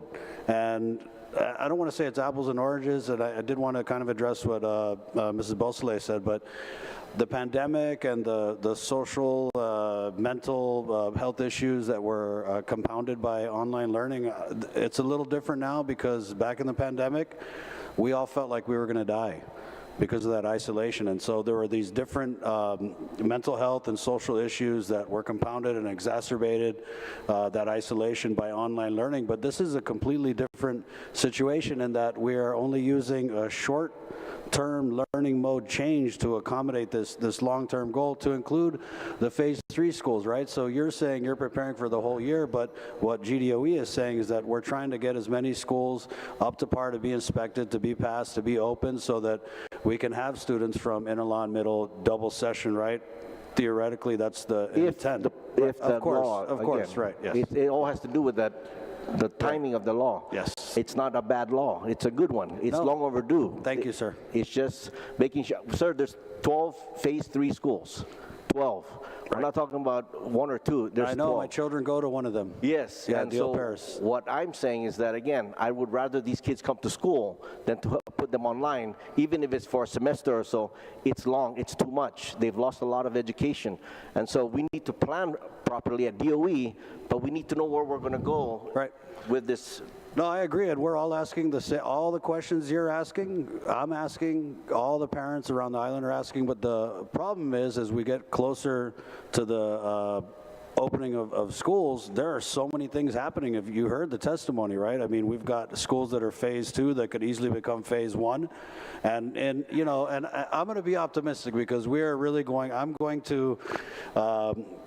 Put on that polite pressure with the governor and public health to really kind of see this through, because I'm telling you, it looks dire now, but if you look at the number of schools in phase 1 and the number of schools that can go from phase 2 to phase 1, I think that if we hit everything right, we could end up really pulling a win out of this. And again, my mind is just on the long-term goal. I understand, sir, and again, I applaud you for the long term. The issue is that parents need to plan now. Of course, yes, totally. And I know that the parents out and just so you know, parents, our teachers are parents. Yes. They too need to try and figure out who's going to watch if I have to go online. And if I'm not allowed on my school to teach, where am I going to teach from? Right. You know, all that stuff. So there are issues that are still. It's very big, sir, and I think we need to make sure that we have the best interest of everyone on the island. That's why we're doing what we're doing, sir. Thank you for your testimony. Okay, thank you. It is 1:27. The committee will continue to accept written statements on today's hearing within 10 business days from today, which may be mailed to my office on the second floor of the Guam Congress Building at 163 Chalan Santo Papa and Agatnia. You may also send your statements to us at malfunction@guamlegislature.org. I want to thank you for your attendance and all the hard work that's being done to bring our schools into compliance with Public Law 37-4. Again, this public hearing is adjourned at 1:28 Chamorro Standard Time. Guahosi Senador Chris Malfunction Barnett. Está. Adios.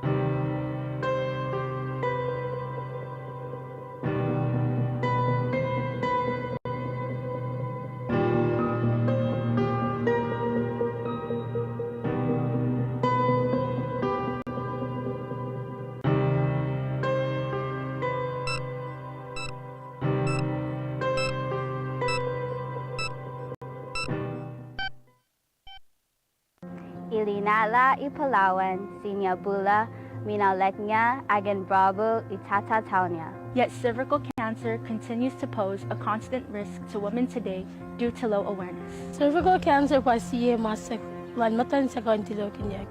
Fingom somono, pap smear and HPV vaccination isa na kashing tilok niya. Dapat ko radil amla mugar. Yago mga laklangar radil. Nagtamarera rin mo raw usong ala, yung raw gurula. Ramak nitalak ka, rektel o maralir. Ang mga babaeng may edad 21 pataas ay kailangan magpa-pap test kada 3 taon. Sa datin na suntartua, lari sa kwano, anana natokon sila ng HPV. Ewa fesin, todo kuwan foundation. Ato geriawak na test, may oposud, ewa semuet HPV. Eri fefire seri firifit, iya patufit singeriare pagi. Ekyarin ni sakawar dari tentu burut nanabut may patsakurel fefil medicine. Kirisam. Tampatilin cervical cancer arangan prevent na fanabef kachusarum, nuviniyal mahabigun kotafulaika cervical cancer. Ara ko min matan fokokos. Be a well woman. Mga pakla ba dingiyo? Tufna kada pinipin ang raiwige da health rodat. Piyata li Caroline. Dangin Megat Itataw Tanya. Maging malusog po tayong mga kababaihan. Kitsvefi si puepeti veteresi Torres sawal geriri sits puepapatsakut. Take the first step to becoming a well woman and call Todu Guam Clinic today at 671-649-TODU to schedule an appointment.